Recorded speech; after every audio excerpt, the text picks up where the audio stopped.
For the record, my name is Tanya Fernandez Anderson, the District 7 City Councilor.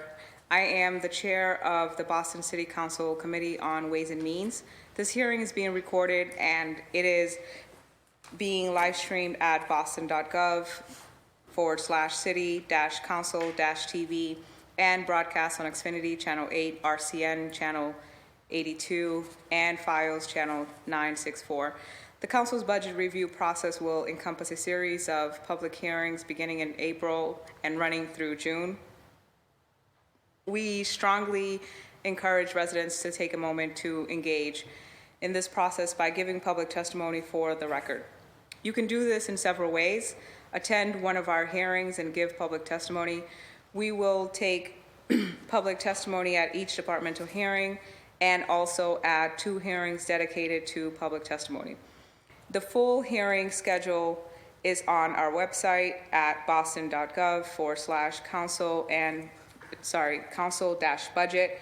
Our scheduled hearings dedicated to public testimony was April 26th at 6 p.m. and the next one will be on June 2nd at 6 p.m. You can give public testimony in person here in the chamber or virtually via Zoom.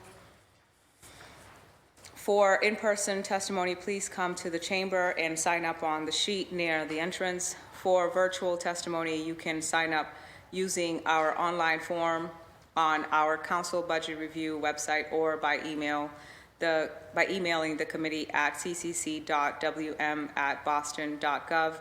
When you are called to testify, please state your name, affiliation, and residence, and limit your comments to 2 minutes to ensure that all comments and concerns are and can be heard. Email your written testimony to the committee at ccc.wm@boston.gov. Submit a 2-minute video of your testimony through the form on our website. For more information on City Council budget process and how to testify, please visit the City Council's budget website at boston.gov/council-budget.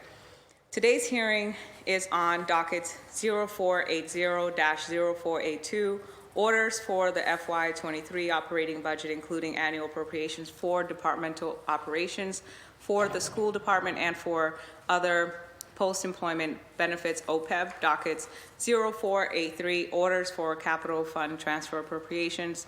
Docket 0484 to 0486, orders for the capital budget, including loan orders and lease purchase agreements.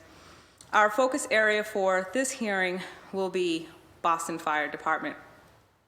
Our panelists for today's hearing are John Dempsey, Commissioner, Chief of Department,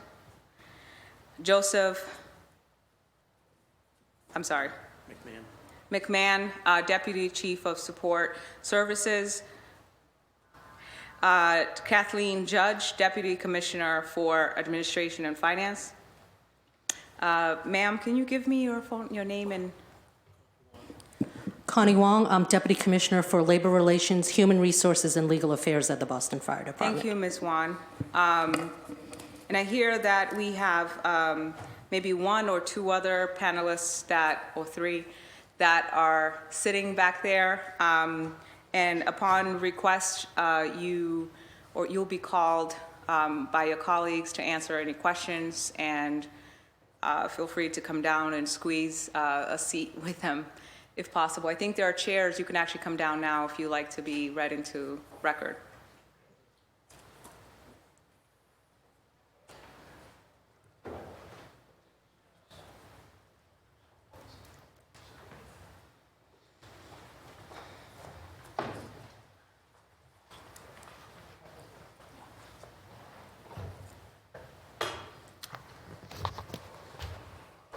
If you sit at the tables, you can actually share the microphones. There's plenty of room to fit. Thank you. Your name and title for the record, sir? Is John Soers, the president of Local 718. Thank you, Mrs. Swadish, and... Thank you, Mrs. Chairman. My name is John Sarro. I'm the vice president to Local 718. Thank you, Mr. Sarro. And today I am joined here by my colleagues. I just have to get the...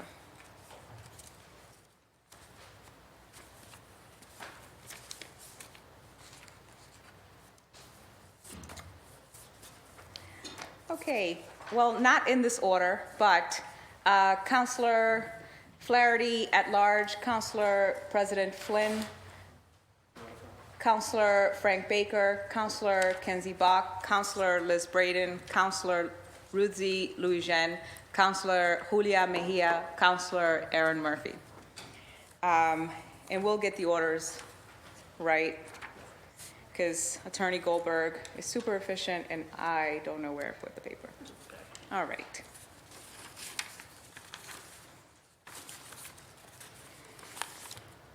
Okay, well, without further ado, the format that we typically use here is that we'll do a round one, and that includes a presentation from your department, 20 minutes total, maybe a little bit over, considering how much you need. Maximum 25 minutes. I see your faces. And then we'll go to round one, 8 minutes total, and then a public testimony, 2 minutes each for each person that's testifying, and then back to round two, depending on the time that is left. But if needed, we will continue with questions, as my colleague, my brother Frank Baker says, till midnight. So only if we need it. So without further ado, you have the floor for your presentation. Thank you, Madam Chair. First, I would like, my name is Jack Dempsey. I'm the Boston Fire Commissioner. And first, I would like to thank Mayor Michelle Wu for her support of the Boston Fire Department. I would also like to thank the Mayor's staff and the Office of Budget Management for their diligence and insight as we prepare the FY23 budget. I would like to specifically thank Jim Williamson, Lydia Chim, and Joanna Bernstein for their assistance. Thank you to my budget team composed of Deputy Commissioner of Admin and Finance Kathleen Judge and Senior Budget Analyst Bill Zahar for the hard work they put into this year's budget process. Thank you to my other command staff members for their work in assisting me with budget preparations for today's hearing. Acting Chief of Operations of Field Services Steve Schaefer, Chief of Operations for Support Services Joe McMahon, and Deputy Commissioner for Labor Relations, Human Resources, and Legal Affairs Connie Wong. And I would like to thank the City Council for your continued support of the Boston Fire Department for holding this hearing on the FY23 Fire Department budget.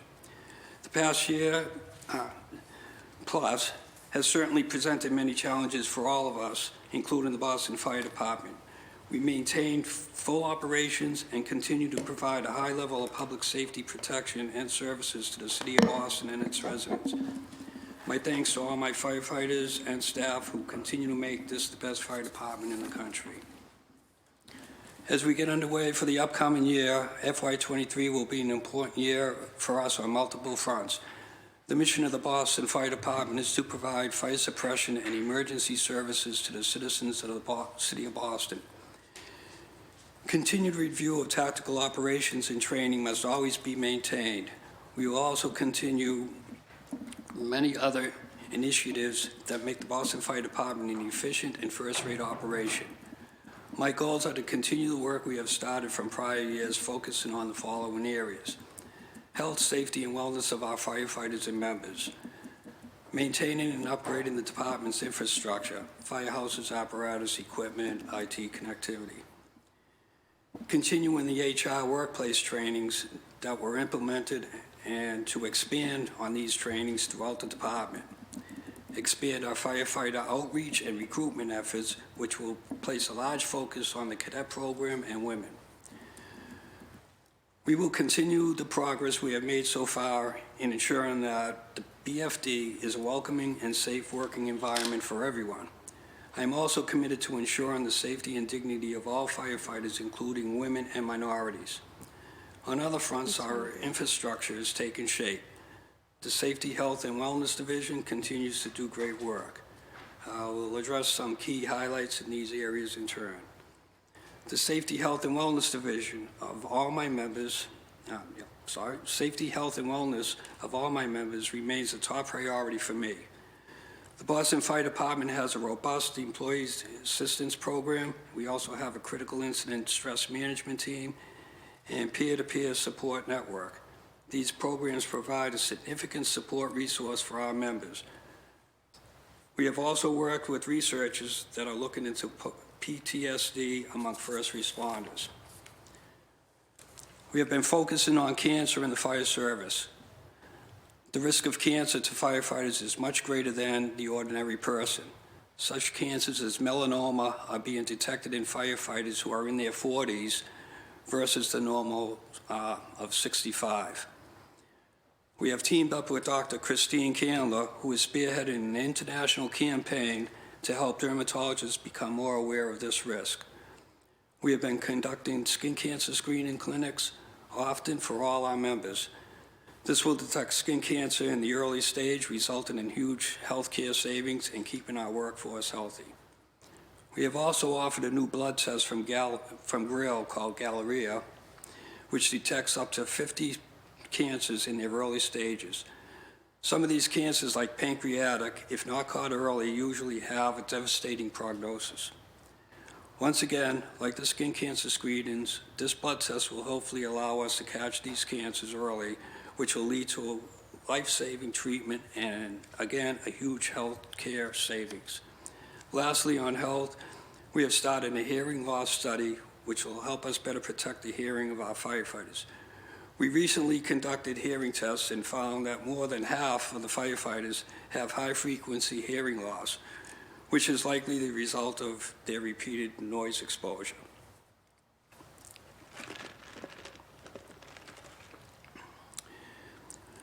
Firehouses and apparatus updates. We have now replaced all our frontline apparatus with engines and ladder trucks that are designed to better work with the city's physical street layouts. As a result of new apparatus, we have been able to revitalize our reserve fleet. We will continue to invest in new apparatus following our replacement plan schedule that calls for the replacement of 3 engines and 2 aerials each year.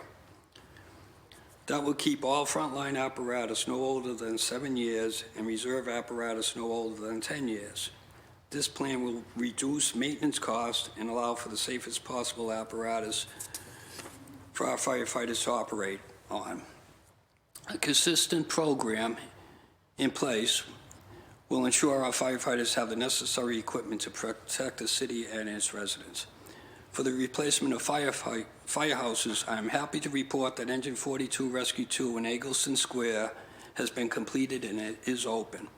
Engine 42 Rescue 2 is a state-of-the-art firehouse with the latest in design, particularly in protecting the safety and health of our firefighters from cancer-causing carcinogens. With the city's support, we will next replace Engine 17 Ladder 7 in Meeting House Hill. We have completed the design phase of the new firehouse. The process is now moving forward and is now out to bid. There has been talk of possible sites for a new firehouse in the Seaport District, as well as a replacement of Engine 3 in the South End, and partnering with Wentworth Institute of Technology on a new firehouse for Engine 37 in the Mission Hill neighborhood. There is also capital planning for a new fireboat and dive boat. A large search is on for a location for a building or purchase property for our Special Operations Command Division. We currently are on property owned by Harvard University and will be vacating that in the near future. One large ask I have for this year's budget is to find putting District 5 back in service. The District 5 chief was housed in the same quarters as Engine 37 on Huntington Ave prior to being taken out of service by the Menino administration. This district chief is vital in that area of the city, which has seen a tremendous amount of growth over the past few years. The area is packed with hospitals, colleges, all the labs that go with both, and all the new housing in the Fenway area. I cannot stress enough how important it is and what a significant difference it makes to have a chief on scene as quickly as possible in a major incident. It adds a tremendous degree of safety to both firefighters and residents. We will also continue with the department's project to industrial clean our firehouses. We are able to complete 3 to 4 firehouses each year. As we continue the industrial cleaning program, we also find other ways to make improvements that will benefit our firefighters. Recruiting and outreach. We are continuing our firefighter recruiting and outreach efforts. We currently have a recruit class of 90. 85 of these recruits were hired through a grant, which will save the city $24 million in firefighter salaries over the next 3 years. This class is 24.44% minority, 10 Black, 8 Hispanic, and 4 Asian. Some members of this new class were hired from selective language certifications with fluency in the top languages spoken in the city of Boston: Spanish, Haitian Creole, Vietnamese, and Cape Verdean. This class also includes a female firefighter, making it the 4th consecutive recruit class with at least 1 female firefighter. She was the only female within reach on that civil service list. We are planning another recruit class at the end of June this year, and this class has the potential of attaining 4 female recruits, provided they successfully get through the hiring process. I remain committed to working with the Human Resources Department and its Civil Service Unit to identify diverse candidates. The recruitment plan has been developed with the desire of the department to impact our workforce demographic to approximate the composition of the community in which we serve. We will look to develop a strategic initiative to continue to recruit qualified candidates for service as firefighters, with particular emphasis in providing resources to communities that are underrepresented within our existing ranks. While we will work within the parameters of the civil service selection process with preferences, the Human Resources Division, BFD, is responsible for the strategic plan and administration. Strategic initiatives are implemented and relevant data is tracked during the recruitment cycle. Overall, we will look to increase the diversity and balance within our application pool through outreach that includes direct partnerships, community-based collaborative efforts, and active in-person engagement to provide information and serve as a resource to help applicants gain a better understanding of the civil service selection process. We will also partner with civil service on the successful request for language list certifications. Moreover, with the launch of the new Boston Fire Cadet program, the department will have the opportunity to build a template for outreach and representation from every neighborhood in the city of Boston.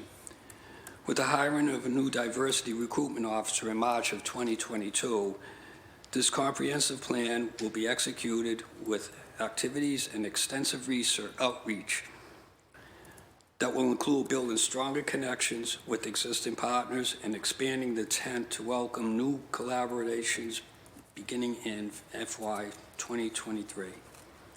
Our recruitment team and our female firefighter liaison focus heavily on outreach efforts in Boston's minority neighborhoods and on female recruitment for the firefighter entry-level examinations. Their efforts paid off. The percentage of Boston minorities and female candidates increased from the prior exams. I anticipate even better results with their hiring of our new recruitment officer. My recruitment team and I met with Army General Neal and her recruitment team of 8 last month and had some great dialogue and made connections that will help identify potential candidates early in the process.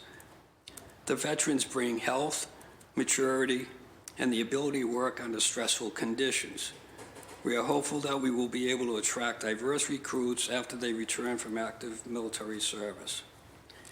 Youth engagement recruitment efforts are important because it allows the department to share information with the city's teenage population about pursuing a fire service career with the Boston Fire Department through mentorship, career counseling, and on-the-job training. Some of the department's programs include Boston Fire Department Teen Academy, a summer program in partnership with ABCD, and the DYE Summer Works program for City of Boston youth between the ages of 14 and 18 who get an inside perspective of the Boston Fire Department. We also provide mentorship and leadership training skills for these youth. Last summer, 60 Boston teens attended. We are currently underway to plan for another summer for up to 60 students. Our recruitment efforts have already yielded 250 applications for this year's Fire Teen Academy. We have also engaged more youth to our BFD's Community Enrichment Program, a basketball league for Boston youth in the city's minority neighborhoods. The program was created several years ago and is organized and run by 2 minority Boston firefighters, providing the youth with mentorship and showing them a career path in the fire service and public safety.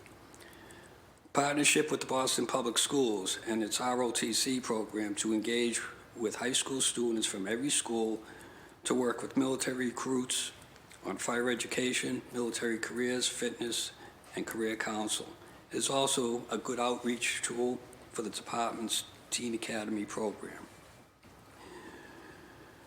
We also continue to attend community meetings, job fairs, and other outreach events in every community in the city of Boston.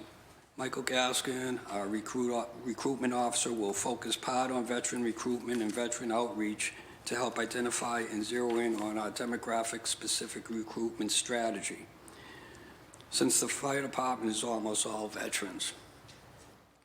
He will work with the city's Veteran Services Department as well as with the state counterpart. We have also conducted outreach and recruitment with a number of veteran organizations and military recruitment programs. HR and respectful workplace training. We have conducted a number of HR trainings over the past several years. In the last year, the department worked with RPM Solutions to provide anti-harassment training at every firehouse and all firefighters of all ranks. RPM Solutions is the vendor retained by the city and the department to develop a program to conduct training for all firefighters on every group in every firehouse. To date, we have trained all of the firehouses. We also presented respectful workplace training to all first-line officers at Fire College and planned a more robust and in-depth training for the department's junior officer leadership training program for newly promoted lieutenants. I believe we have a strong team in place to make necessary changes. With the administration's support for additional staff and resources, we will be even better positioned to implement the plans going forward. Lastly, on behalf of the Boston Fire Department, thank you for your time and support. Thank you. Thank you so much.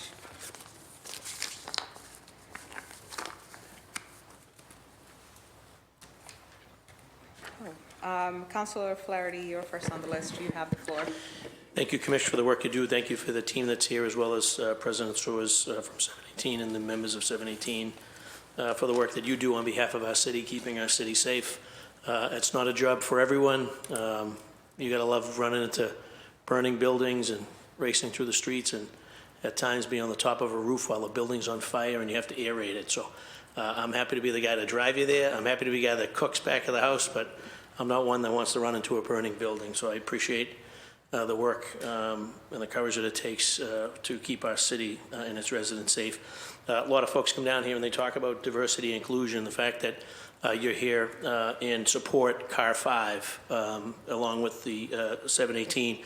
It's the single best thing we can do, not only to keep our city, particularly around the hospitals and the labs, safe, but will truly be an effort to diversify the upper echelons of the fire department, and will at least instill 1, possibly 2 chiefs of color, and also the backfill for captains and lieutenants. So very refreshing to hear you say that, Commissioner. A lot of folks come in and talk a big game about equity and inclusion, and it's just that. It's just a little lip service. But the fact that your wish list is CAR 5, my wish list too, on the fronts that I had just mentioned, and I would encourage my colleagues, particularly in a resubmission, to stand together and insist that CAR 5 be put back in place so that we could have chiefs of color on the job, along with some additional captains and lieutenants of color that would benefit from CAR 5.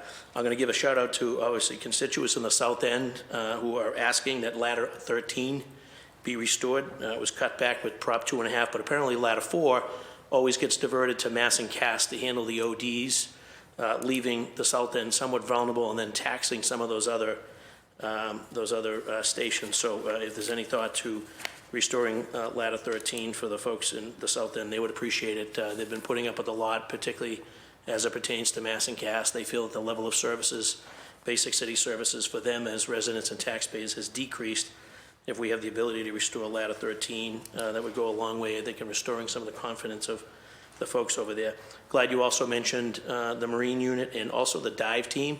If I'm not mistaken, somewhere in the vicinity, maybe close to 7, 8, maybe close to a dozen recoveries where they returned people back to their families after drowning. A hard thing to do in Boston Harbor if you know anything about the floor, the debris, the piers, the pilings, and the fact that the Boston Fire Department's dive team we had that success last summer. Hopefully it's not a summer that repeats itself. But I think it's 7 or 8. Someone might have more statistics. Seven individuals were brought back to their families in normal circumstances that would be lost. And so anything we can do for the Marine unit and the dive team, I think there might be some things in the budget for them. And also want to just touch base on the number of calls for service that gets lost a lot of times. Anyone know the exact number of calls, 911 calls that came in last year that required a response from our fire department? In the thousands, I'm sure, but. Yes, I don't know. I can get back to you on that number. That'd be great. I'd like to get a sense of that. And on the Capitol, I know that some of our houses were outdated, hadn't seen any major improvements, so happy to see that in the Capitol, we have a number of different houses that are being restored. We at some point probably have to have a talk about headquarters. I've been over there recently a few times. Place is a mess. I don't know what we're going to do or how we're going to handle that, but now I think is the time to at least have the discussion to talk about maybe getting fire headquarters in the Capitol in future years. Not quite sure what's holding the building up, but it's sort of in the epicenter of the city, next to Bragdon Street. But and it's not like you can come in here and toot for it because it's where your house. But something must be said for the conditions over there, that it plays a vital function, not just on the administrative side, but from fire alarm and the repair of the vehicles, et cetera. I think that time has come that headquarters is given a new home as well, or at least gets refurbished and brought up to standards. So that's my 2 cents on it. And then if we can just talk about the attrition in terms of the class going in based on the overall number of sworn firefighters we have. Are we keeping pace with that? We're always behind in that. Usually it's roughly 130, 150 people each year that we need to keep up with that. We're lucky this year. We have that grant for 85 firefighters. That's a big chunk that helps, plus the normal budgeted people that classes we're putting on. So if we can maintain that, maybe increase that by a class every year. The process takes a long time to put a class on, so because it takes so long, we usually get 2 classes in a year. Okay. So maybe we can look at maybe increasing this amount of people in each class, and that will get us closer to that 130 mark. Okay. And then speaking of the 911 calls, our dispatchers, our operators, are we keeping up pace with there? I know that we're hearing a lot with respect to 911 callers, and we recognized them a couple weeks ago here in the council. They deal with a lot, particularly on the trauma side of things. Are we supporting our sort of 911 dispatchers, not just for fire? Obviously, we were talking about police and EMS too, but when that 911 call comes in, it's that person. And particularly on a fire ground, if you tune into the radio, they're the ones that are sort of, you got folks that are in the building, runs it through the dispatcher, then it's running to the command staff. So whenever a command post is set up, it's pretty impressive to listen to and to see that they're on their toes and they're engaged. Are we supporting them? Are there enough of them? And are they getting sort of the time off and the sort of in I guess the mental health? So we could use some more people in fire alarm. As you mentioned, The difference between just a normal 911 operator and fire alarm operator is our fire alarm operators are actively engaged in every fire incident. Yep. They pick up on communications or miscommunications, and safety on the fire ground is paramount, and they're a critical part of that. And in this budget, is there any appropriation for that group of folks? Because I know, one, how hard they work, I know how critical they are to this whole thing, but it seems like they oftentimes get overlooked because obviously we've got other pressures and demands for equipment and supplies. But if there's a group of people that are the unsung heroes, and I guess overworked and overlooked, it's the 911 dispatchers, not just for fire. I'm going to have the same conversation with the police and EMS. And again, to my colleagues, if you haven't ever listened in on a fire command when there's an active fire situation, the role that they play in relaying the information to the folks that are either on the roof or in the building or in the basement, back to the command post, it's over the top impressive, and the pressure and the stress that they're under, and I don't think we have enough of them, and I don't know if we're supporting them the way that we should be supporting them. And I would have liked to have seen something in this budget that addresses more of them and giving them what they need to be successful. So just as you were mentioning with the police, the call takers, I think they're having an issue with the amount of call takers, and when that goes down, then those calls get bounced to the fire department, which takes away calls that we should be on. So it taxes the whole system. Right. And I'm told that they're working long days, long hours, being called in on overtime shifts, et cetera. If we can restore some order and give them some support, that would be great. And maybe we can see some of that in a resubmission along with CAR 5. So, All right. thank you, Madam Chair. Thank you, Commissioner, for the work you do and for the team here, and appreciate your time and attention to this. Thank you, Council. Thank you, Council Flaherty. Councilor President Flynn, you have the floor. Thank you, Madam Chair, and thank you, Madam Chair, for the important work you're doing. I want to say thank you to the Fire Commissioner for your leadership, along with Local 718 for their important leadership that they're providing the residents of the city as well. Want to highlight a couple issues. I also represent the South End, Ladder 13, as Councilor Flaherty mentioned. I've also received many calls from South End residents as well, advocating for Ladder 13, Tremont Street. We are seeing a lot of activity, as you know, firefighters responding to mass and CAS. That would be a priority for the South End residents. I know Councilor Baker shares the South End with me, as does the chair as well. Commissioner, on the health, safety, and wellness, I know you talked about the various cancers that firefighters have been getting for many years, including melanoma. I was with you, Commissioner, at the accident we had recently down in the Boston Edison. But I also, I want to first say thank you to the fire department for their professional response, the police department, and EMS for their professional response. At that fire, I watched how closely city departments work closely together. But before that, Commissioner, I also know that there was a major fire at the Boston Edison years ago, and many firefighters came down with various types of cancer, and several have passed away since then because of that. I think because of that fire that they were fighting inside the Boston Edison. It was vacant at the time, but there was a lot of toxins, there was a lot of fumes, there was a lot of asbestos in there. So what's your major concern, or what can this body do on health, safety, and wellness? That really has to be our top priority in terms of advocating for us as councilors in the city to be as effective as we can in helping the fire department. Well, thank you for your support on that. We're running all types of studies with MGH on blood studies. We have the skin cancer study going on. We have the hearing study going on. We have the new Grail Galleria test, which detects 50 types of cancers. So these are all, we're constantly looking into different types of studies, and people are outreaching to us, different, like Dr. Candler on the skin cancer.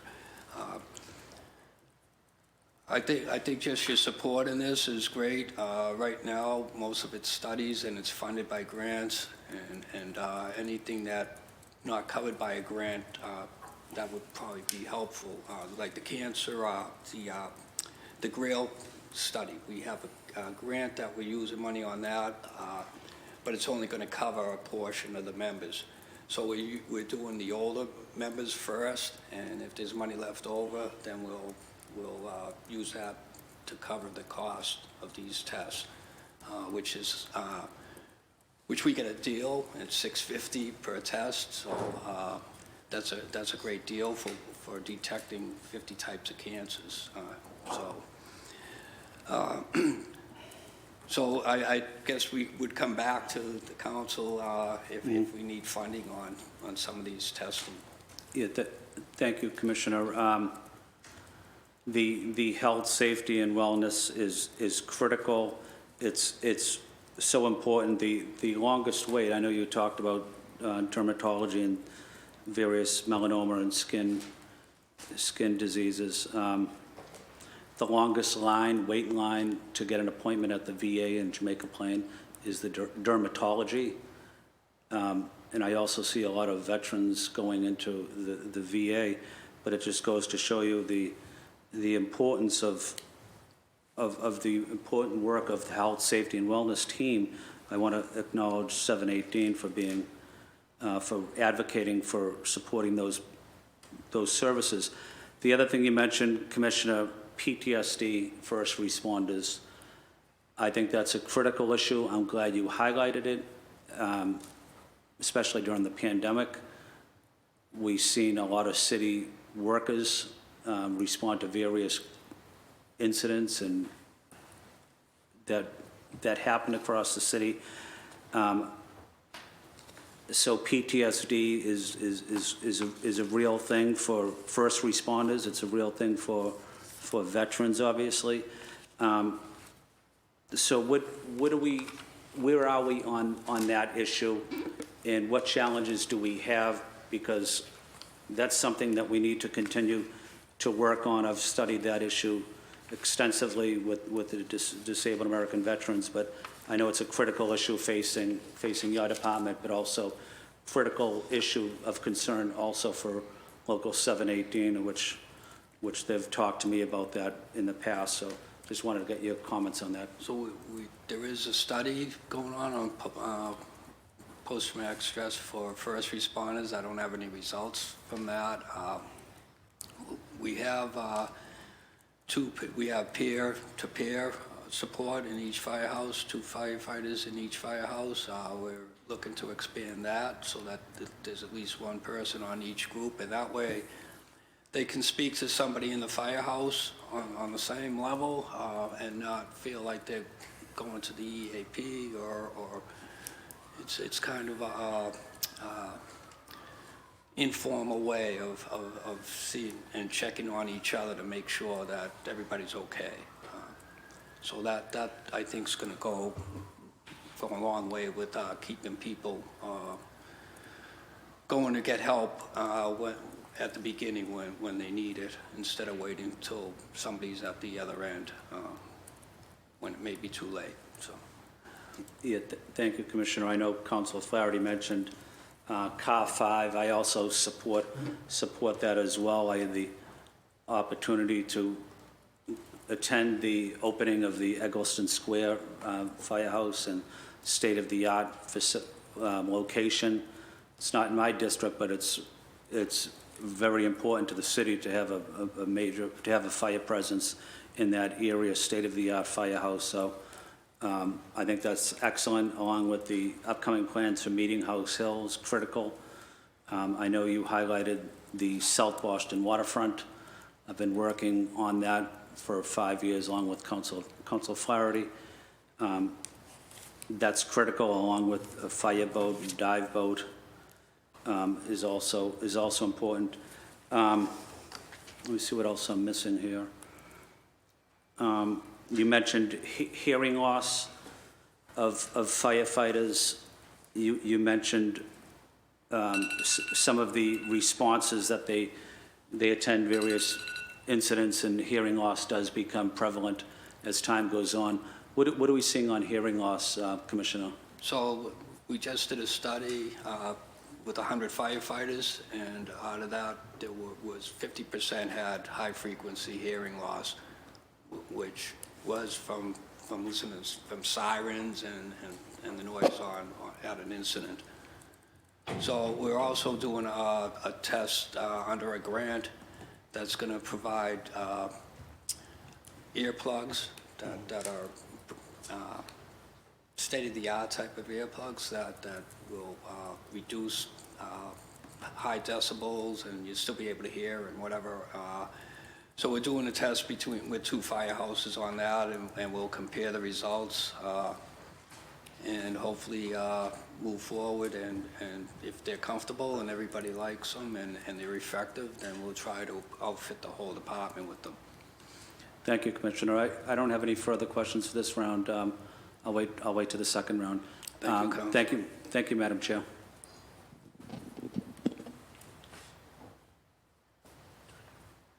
Thank you, Councilor Flynn.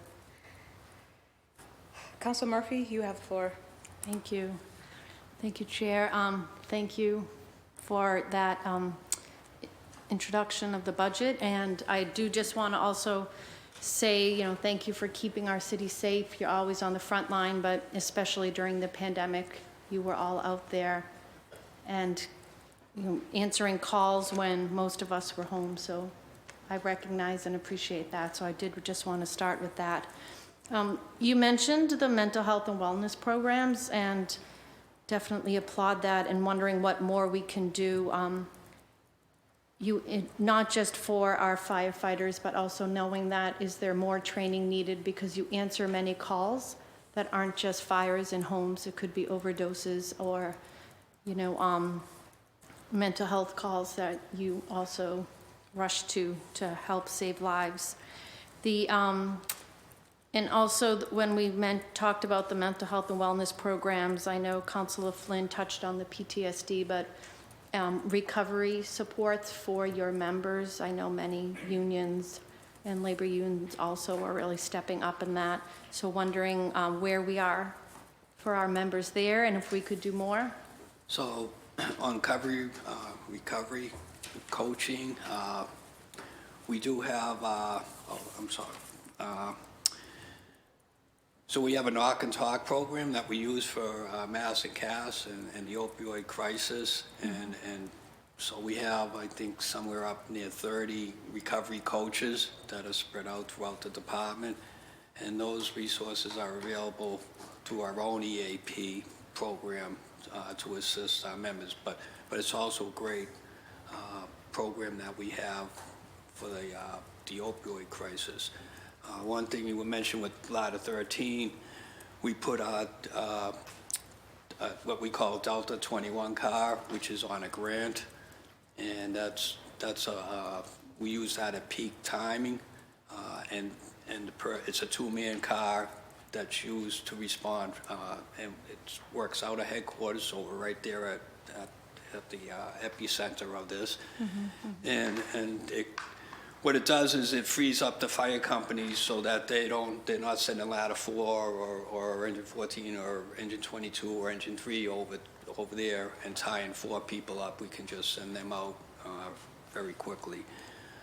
We're looking to, in the budget, I believe there's money to put a full-time car for 2 people that would do the same thing, and that would be available to go to any area in the city that may have an uptake in these types of calls.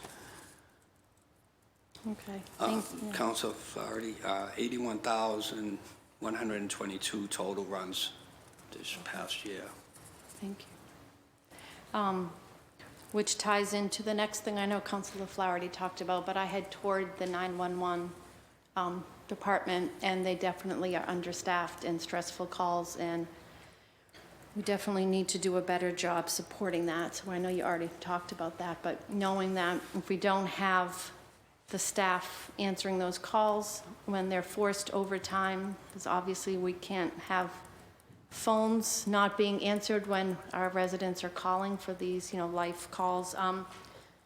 Also, I definitely want to go on the record and echo Councilor Flaherty and Flynn that I am in support of putting Car 5 back, and also about the South Boston waterfront. I almost called it the Seaport, but I know we'll call it the South Boston waterfront car. And you talked about it already, but I do appreciate your commitment to the diversity and that you're including, trying to get more women. I always love when I bump into Patty. She's like really famous, and she would love more women with her on the fire department. One question, and it may not change your needs, but with all the life science building going up across and the development across the city, is there more of a need for fire departments in different neighborhoods or different types of cars? Do you respond if there was ever a fire? Because I know, like, when we mentioned the need for more fire around the hospitals. So certainly, South Boston waterfront, there's a need down there. Ladder 13 is helpful. Brighton would be helpful. Putting Car 5 back would be huge, because that puts a command presence early on in the incident when key decisions are made that make the direction of the incident go in a good way or a bad way. So, so those are all critical. I know we can't, funding everything is impossible, but so we try to pick what we feel is going to be the biggest bang for the buck, and right now I feel Car 5 being put back would be huge benefit to the city. Okay, that's all. Thank you. Thank you. Thank you, Councilor Murphy. Councilor Baker, you have the floor.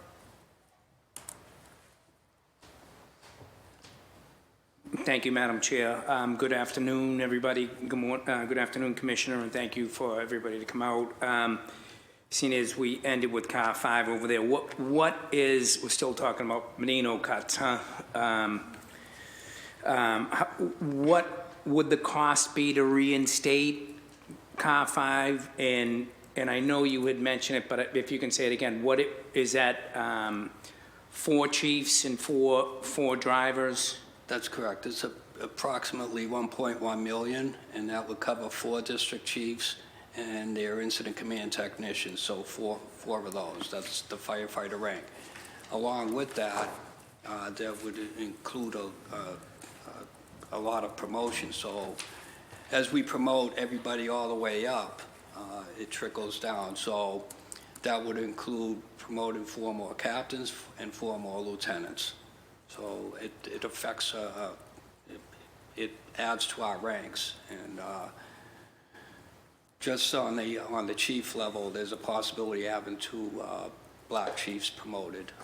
I didn't actually look at the numbers. Do you have numbers below that? So there's a possibility of same thing, minority promotions at the captain and lieutenant rank as well. And where is the actual address?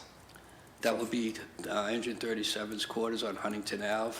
That's where they were housed before, and that's where we would put them back. They would go back in there, okay. And you had said we have a recruit class in there with 90 recruits, and when will they graduate? They're graduating around June 20th.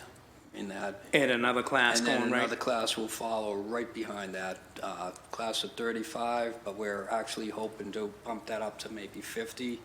Oh, okay. Because there's a possibility of reaching for women.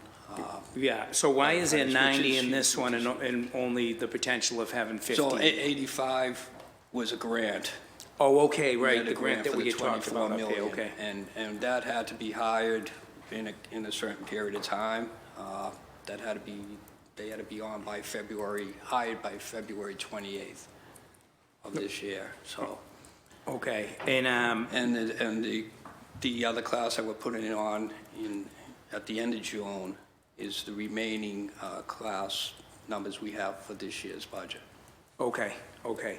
And also, I believe it's in my district, that the headquarters, like, we've been kind of scratching the surface on when does that get into capital, to echo what Council Flaherty was saying. I think it's time for a, you know, I guess we're a world-class city now. We should probably have a world-class headquarters. And would you have, are the garage bays that are there, are they used, is that where we repair our trucks in there? Yes, we do a very large amount of repairs with certified mechanics on site. That are our employees, or do we Yes, contract them in? they're civilian employees, and they're certified to do that work. They're professionals, and we do some work has to be sent out, obviously. Yeah, but, yeah. The knock and talk program, is that, I know the, I don't know if it was a drug unit or somebody else, they did a follow-up program when it was when someone got knock-in. Is that what this is? You do a follow-up? Exactly. If they actually have an address to knock on, a follow-up when someone was taken out? Exactly. Knock-in? So we're in the fourth year of a 4-year grant on that, which runs out in September or October, I believe. And yeah, so if we knock in someone, especially if it's the home, they will follow up the next day with the patient and the family members and do recovery coaching. One of your recovery coaches Yes, right there? Yes, our knock and talk program will show up. Are you having any success with that? And what do they have for resources? Like, so they obviously, that recovery coach knows where the detox beds are if the person will go to a detox. Do they have all that available to them? So And is they that would- through public health? Yeah, they would actually help assist with bringing them if the person wanted to go to. Once they say yes, you have to get them right in the Then car and we go? would put them in the car and drive them there. That's what the recovery coaches do. And in the process, they're coaching them, all the way. There's active coaching going on Yeah. through the whole process. Always coaching. Meeting House Hill, so we're done with design there, out to bid. So that tells me if we're out to bid now, maybe another year there, shoveling the ground year after that too. So we're still I was hoping. 3 years away, earliest, I was hoping breaking ground in the fall. this fall, so our RFP and then fall, wow, that'd be great. I would hope. And then what would the construction schedule be? A year, a little more? A year or two, year and a half. Yeah, fall, so, 42 went pretty quick, and that was even given going through the pandemic, so. yeah. That will would be be nice if the that same. happens. And the industrial cleaning program, that's the cleaning of the stations. That's not necessarily, we had the push for the wash machines and dryers. Did all of the houses get fit for the wash machines and dryers? Yes, I'm not The sure if industrial- all the dryers are installed yet. As long as we have them, as long as it's on site, that's the hard part of the job. We'll get it installed. In Cadet program, can you talk a little bit about that? When is that going to happen? What is that going to look like? If you can kind of So give we us a have, little detail on that. We have a new recruitment officer, just hired him in March, and we've been, we actually have a meeting tomorrow. Kathleen, do you want to go over the finance and how that's all come into play? Sure, we're just in the preliminary stages of really trying to understand what do we think the cadet program will look like, which we've got some discussion around. We think maybe 10 to 20 recruits, which would require some pay. We have some funding in FY23's budget to kind of get us started. Yeah. So we'll be planning along the way and determining as we get input from other fire departments across the country, as well as working with our new diversity officer to figure out what's the best way to proceed with that. And is it on the diversity officer to recruit those 10 or 20 initial people, or how are we going to get those initial people? There will be a panel put together, and and it'll be similar to hiring somebody as a firefighter. They fill out an application, they'll be interviewed, background checks, physicals, and the panel will give a list of potential selections that will then go to the fire commissioner for final selection. Okay. Can I ask one more question, please? Yes, sir. John, your people that were in jeopardy of losing their jobs in January, what is their status now? How many do you have? And so what is the discussion? It kind of just went away, and it doesn't seem like anyone's safe or anyone's in jeopardy. We're kind of in that. Right, we're sitting with this injunction as of right now, so we're waiting for the appeal. The mayor put an appeal in, so we're waiting on that. But those members are testing in the firehouse. So we went back to the What we went original. back to the And how original. many members are there? I think we're probably in about the 100 range. Spread across all Correct. the houses. Correct. Thank you, Madam Chair. And thank you for Thank you. a little extra there. Yeah, of course. Councilor Bach, you have the floor. Great, thanks so much. Jumping straight into capital, the fire alarm roof project, it's sort of programmed to be finished this fiscal year, or not finished, but most of it done this fiscal year. Can you give me an update on that? That would be the antennas and the radios, is that what? It's, you guys have it in here. Yeah, it's no, I don't think it's the radio project. Sorry, I had it open a minute ago and I've lost it.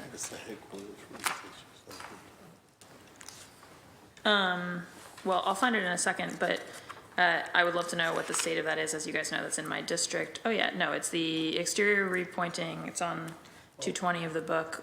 Exterior repointing, roof replacement, skylight replacement, and repairs to rooftop masonry and antenna supports. And it was programmed to spend very short money this year, I guess 20,000, and then 1.5 next fiscal year. And so I'm wondering if that's on schedule. I believe so. They're doing a lot of work over there. The new antenna is in. I can get back to you on the exact amount of work that's been done and what's left. Okay, that would be great. I would love to know exactly where we are on that. And then with the Engine 37 project, that's the one adjacent to Wentworth. Correct. And I mean, is that it's sitting here in the book, but I had thought that any news station there was going to involve some kind of a land swap partnership with the university. That was going to be a special project, and we're kind of waiting on Wentworth at this point. We're open for that. I think it would be a great idea. It would give us even though it's right next to the current firehouse, it would be set back a little more, and it would make it safer for pulling out and backing in, and be a new state-of-the-art firehouse. And, but that hasn't gone any further other than talk on it. So. Okay, well, I just encourage you guys to loop in with me on that, because obviously I talk to Wentworth around sort of their overall institutional master plan and stuff fairly frequently, so just would want to be in the loop on that. And then the Engine 5, District 5 chief, not engine, sorry, is that in the budget? Is that the $3 million increase in administration, like that it's included in, or are you guys talking about that as an aspiration that is not in the filed budget? We had asked for that, and it's when it was submitted, that was removed.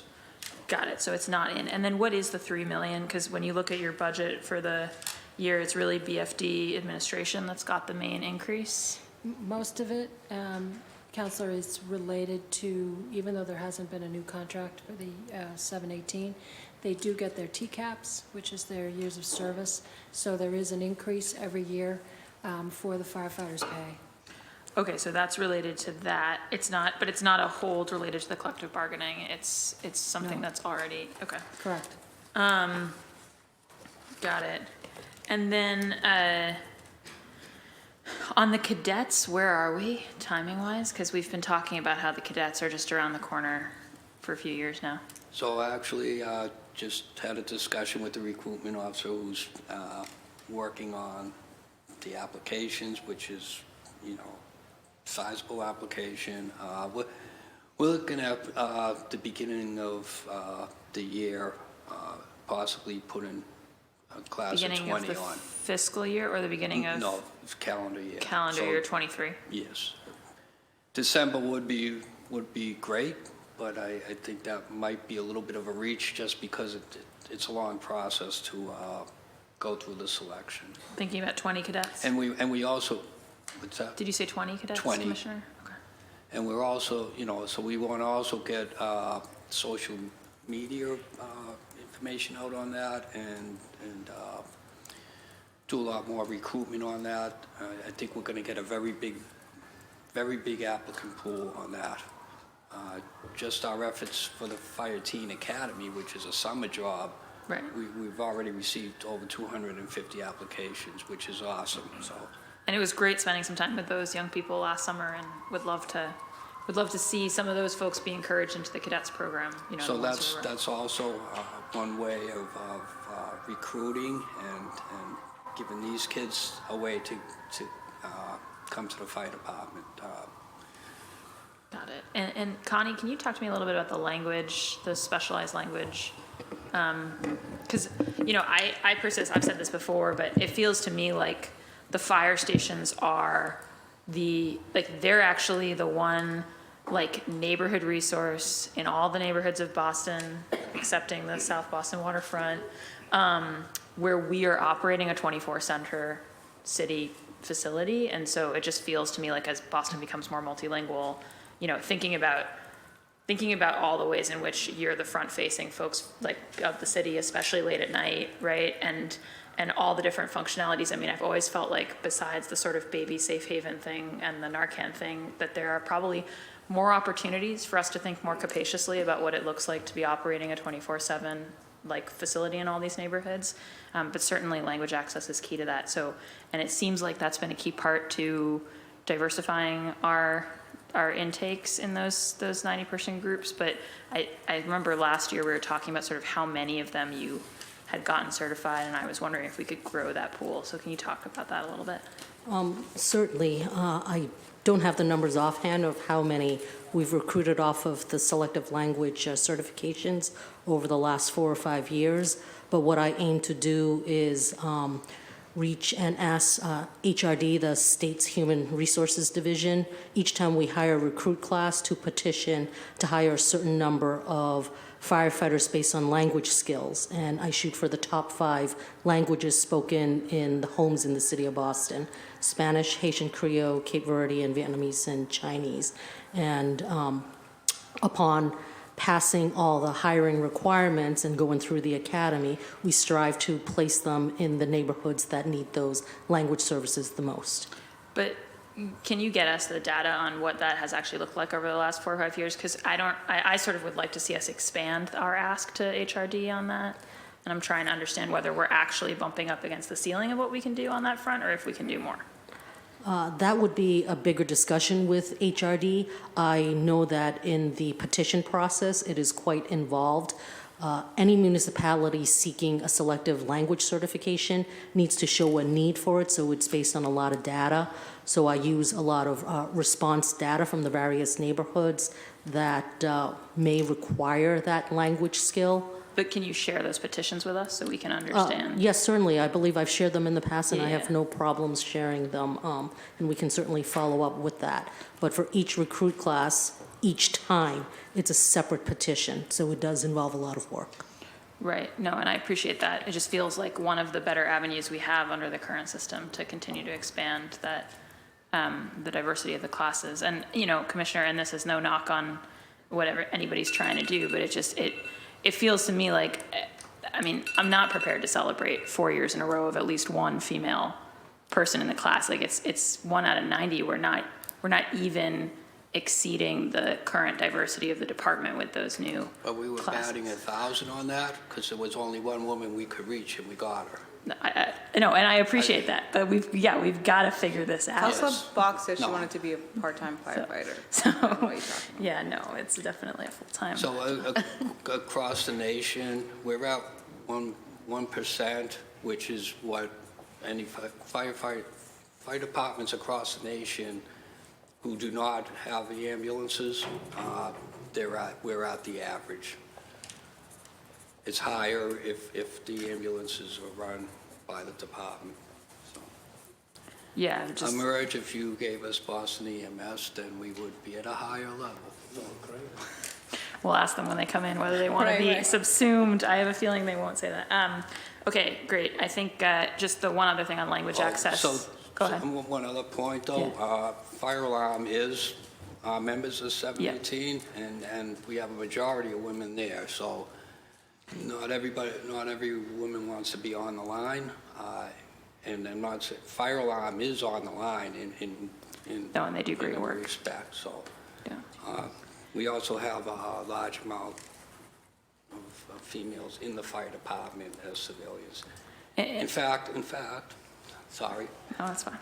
my top 3 civilian employees are women. That's Several of them are here, I think, yes. Chinese, Kathleen They're all here. Judge, and Lenny D'Souza Smith, who's black. So we're making every effort we can possible. It's bad when you actually know them by name. I know, yes. No, it's okay, we understand, all right. Just Councilor a Bach. comment that I wanted to just, so separate from this, you know, when I was at Fire Alarm, which I agree, you've got amazing staff, including a lot of amazing women working there, and I'm proud to have it in the district. Just one thing, Commissioner, a thing that came up was the fact that with the fire alarm system, you know, some people feel that they're antiquated. I think they're pretty neat. I also think, again, thinking about the multilingual city, the idea of a box that somebody can pull and indicate that there's a problem without having to identify themselves, without having to speak, without having to know the right. It's actually like pretty interesting, again, when you think about how to help people indicate an emergency who might, you know, whether they're undocumented or they're just not sure like how to communicate on the 911 call. It's an interesting thing. One of the things we talked about when I was there Thank you, with your Councilor guys Bach. was putting stickers on in different languages, and I don't know if there's been any progress on that. Thank you, Councilor Bach. These dang historians and lawyers. Historians and lawyers, oh my. Councilor Braden, you have the floor. Can I just answer one more thing on the women? So we have petitioned HRD for a female certification list, and we've been 3 times we've petitioned them for that and been denied. So. Actually, if I can clarify, it's a 2-step petition for a female or a gender certification, unlike languages, which is solely approved by HRD. For gender-based selective certifications, such as the female petition that the Boston Fire Department submitted, it gets vetted through HRD and approved, and then it must go for final approval with MCAD. MCAD has denied it essentially 3 times now. So we've been making efforts in any way possible with any and every tool we have to recruit more females. This is one of them. We have not managed to get approval to have a female selective certification.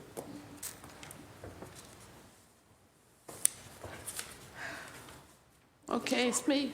For the record, I'm a physical therapist. I'm not a lawyer and I'm not a historian. Okay, so recruitment.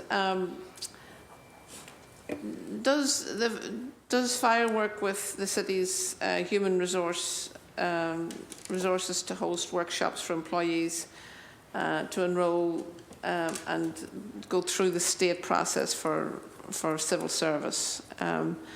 You know, we had a conversation yesterday with ISD, and they're not public safety, but we talked to them about, you know, the civil service process and making people aware of it and getting people on the list.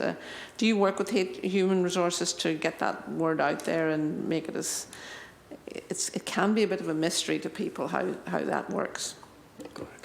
I would say that for the fire department's recruitment for firefighters, we do not work with central HR. Their focus on the civil service end seems to be more on the labor service positions, which is different than firefighters and police officers, which under Chapter 31 are considered official service positions. So we work independently with from OHR on that recruitment, but we certainly collaborate and work closely with OHR on other recruitment, such as the labor service and the other, what I will just term civilian positions. Civilian, okay, that's good. And then in terms of what is the process for facilities planning? I know Commissioner Dempsey, we've talked about facilities a lot in the last while. What's the process, like we've already talked about facilities, what's the process for facilities planning in response to changing populations and the increase in lab facilities across the city? You know, I know Alston-Brighton is probably going to increase population, I don't know. It's definitely moving fast and we're going to have a lot more lab facilities. I just, you know, is there a strategic planning process to respond to the changing needs of the city?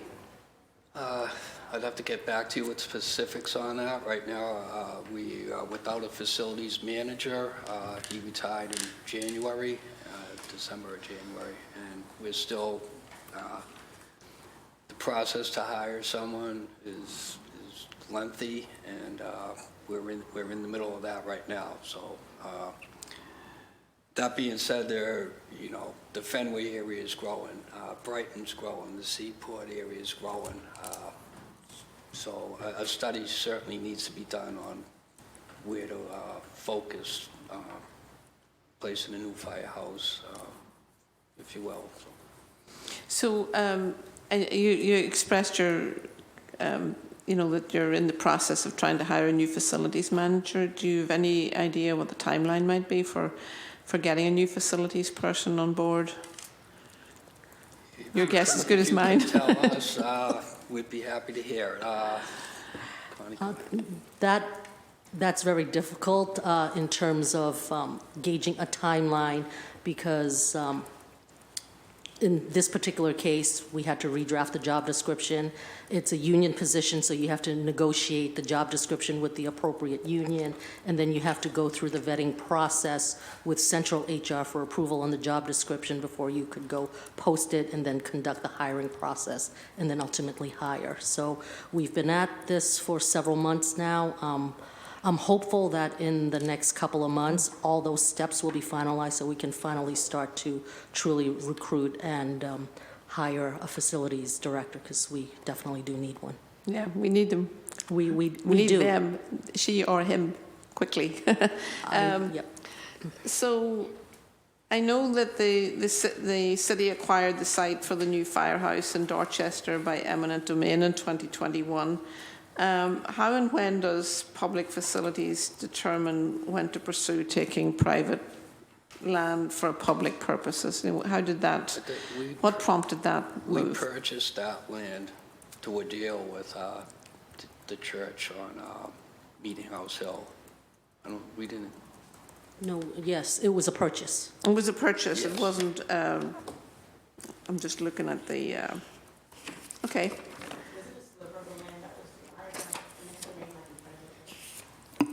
I am not aware of any eminent domain taking. My understanding is that it's solely a purchase between the city and the church.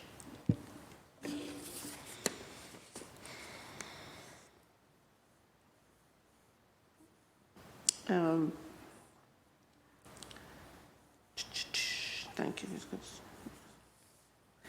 I think it was just the language of the document suggested was, you know, a taking of it, and that there was compensation given. But anyway, that's another thing. In terms of, I'm thinking about the hazmat facility in Alston-Brighton, and we're not anywhere close to finding a replacement for that location, it seems. I believe there's a couple of sites that they're looking at. I don't know how viable they'll be. One was West Roxbury High School. I'm not sure where we are on that. We keep getting extensions from Harvard, but that's going to run out at some point. So yeah, we're actively pursuing a location that's going to fit them. It's a sizable unit. It's a critical unit that we use. Yeah. They do a lot of technical rescue, and those are the people, that's what we used last Wednesday at the collapse. So it's vital that we find a good place for them that's centrally located so that there's a quick response. And so the location on Holton Street, like it's part of the Western Ave corridor, and they're building 176 Lincoln, and then Holton Street's going to come through that building basically, or Telford's going to come through that building and go down to the river. So I don't know, this time next year, hopefully when we have this budget hearing, we'll have an answer to that question, and that you'll find a place that's appropriate and central and meet your needs.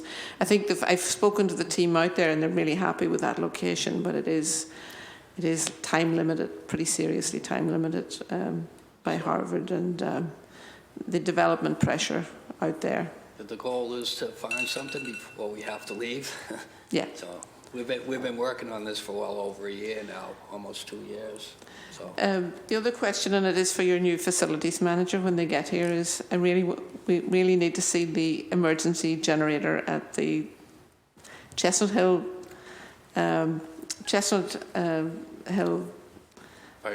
fire station hooked up. They've had it for 5 years.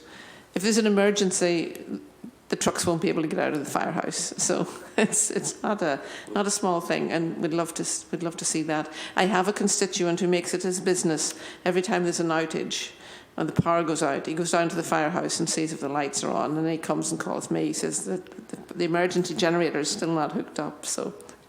It shouldn't have been sitting there for 5 years, not hooked up. I'm wondering actually if an emergency generator will actually function after 5 years if it hasn't been used. So. Yeah, we'll look into that and get back to you. There must be something. There must be a reason why it wasn't hooked up. Yeah, I did speak to the captain out there, and he said that. He said, if there's a fire, we're going to have to just drive through the doors because we won't be able to get out of the firehouse. And if there's in a powerhouse,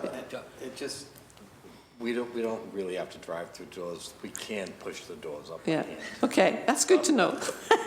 Very good. Thank you, Madam Chair, and thank you all.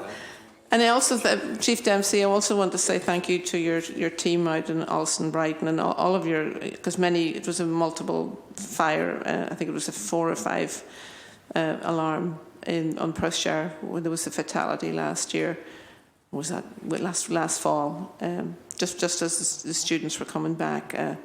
It was a tremendous shock to everyone in the neighbourhood, but we were very relieved to know that our local fire station, that the folks down from the Oak Square firehouse were able to get there and physically put a ladder up on the side of the building and bring a young woman down, but her partner or boyfriend died in the fire. So we really appreciate all the great work you do, and the pressure and the stress that work involves. Thank you. Thank you. Physical therapists, historians, and attorneys. Thank you, Councilor Braden. Councilor Mejia? And professional agitators. Oh, snap. Okay, how about that? I'll claim that title. You have to go where you're celebrated, not just tolerated. Ooh, okay. Which is the case when you come through this place. So I do have some questions. And first, let me just begin by, thanking you guys for your service. Really do appreciate how hard you work for the city of Boston. And your hard work does not go unnoticed. So you know me, 2020, 2021, and here we are, 2022, and I'm still talking about diversity and what we're going to do to get there. So that's what most of my questions are going to be about. So get ready, okay? Okay. All right. So just curious if you could just talk to me a little bit about any recruitment efforts that are being made to recruit more alarm operators. Because that's an area of... Fire alarm operators? Yeah, that's an area for you all to be able to increase your diversity, right? So I'm just curious, do you have a program in place to... So fire alarm operators are off a list as well, civil service list. So, do you want to explain? Yes, the fire alarm operators is another title that is official service under the civil service rules, so you do have to take an exam. But unlike the fire and police exams, which are now given every year, fire alarm operator exams are just given when HRD sees a need for it. So it's not given on any regular cycle. But when we work closely with HRD and know that there is an upcoming exam, then our recruit team and the diversity recruitment officer does go out and advertise and recruit for that. Yeah. I'm curious, you know, so I'll just go on the record that I'm also in support of CAR 5. And thanks to the advocacy of Captain Higginbottoms, who you know is the president of the Balkans, has been a partner with our office in helping us to identify ways that we can help support the Cadets initiative. And so we've partnered alongside his efforts. We put him in touch with some folks at Boston University for some marketing materials that could be more culturally competent. So we've really been leaning in, because I'm the chair of workforce development, and making sure that we support you all in your ability to recruit more folks. In fact, his team also participated in a job fair that we hosted recently. So I just want to give a shout out to his efforts and the work that they're doing to help support and to increase the cadet program. And to that point, I'm just curious, when I was really alarmed to hear that the cadet program is not going to be starting this fiscal year, that we're looking at 2023. Did I hear that correct? There is some funding, but it's not enough to hire 20 recruits. Oh, correct, Kathleen? That's correct. So for at $30,000 per recruit, we're talking $600,000 for the year. I think we had 150,000 in the budget. So we're going to need an increase in that to at least 300. If we can put them on by January, that's half a year. Can you talk to me a little bit about your newly hired diversity officer and the role that your workforce played in helping you identify who they are and how they would support diversity efforts? So can I say we stole him from the police? If you want to. We recruited him from the police and specifically recruited him from there because he has worked with the cadet program with the Boston Police. We had meetings prior to that with him, trying to, because we're going from ground zero here on this, and trying to set the whole program up, from logistics to applications to hiring to what we do with them when we have them. So he's a big part of that, and he's been right on top of that. He just started in March, so. Has he been working? Prior to that, we didn't have somebody with that kind of background in the position. Has he been working with the Balkans to help support your recruitment efforts? They have been somewhat involved. We've had some initial meetings trying to set up what we were going to do, how we were going to spread them out, and what kind of program we were going to have for what would be best use of the, so that they understood what being a firefighter was, and give them a broad education on the fire department, not only just putting out fires, but there's fire prevention and maintenance and everything else. I just want you to know that the ringer is going to go off in a second. Okay. And so I just want to make sure that I get to two more questions, okay, Chairwoman? One is, I see your top 10 department salaries by race and gender, and I was, pretty encouraged.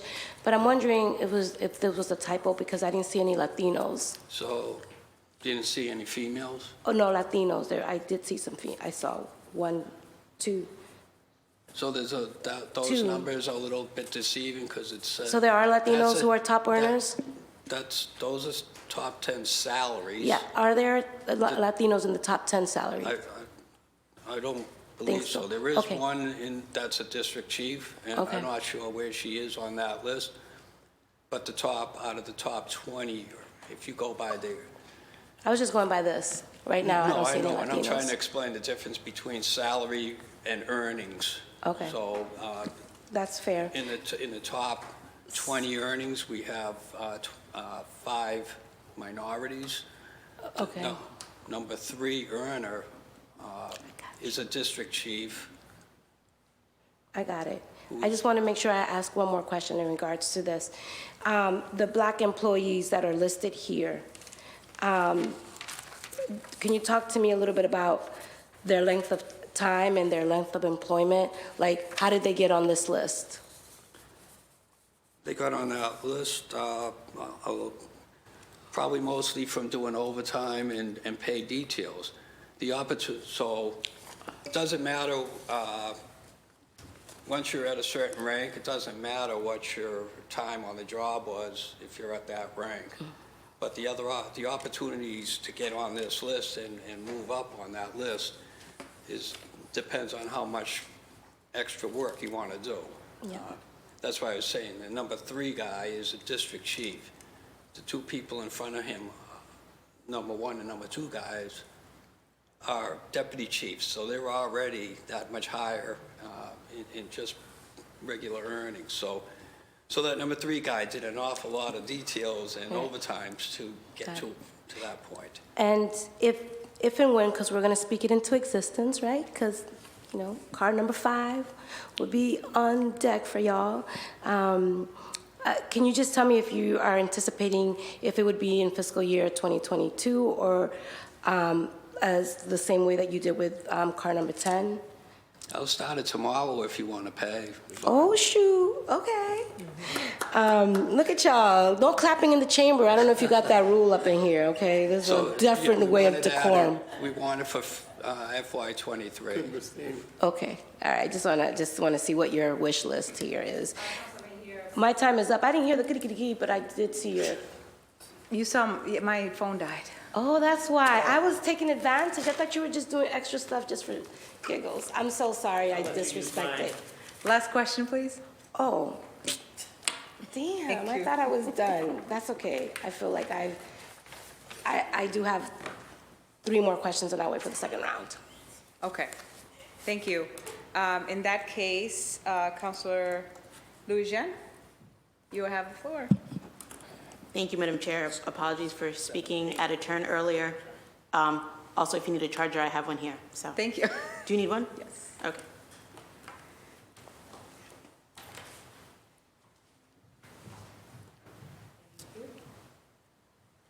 Thank you. Good afternoon, everyone. Thank you, Commissioner, and to everyone who is here and for all that you do to keep our city safe, especially, you know, we get a lot of calls from families once they've been displaced, and we know that it is also there's an emotional tax to this job as well. And so I appreciate you for all that you do and all that you have to witness and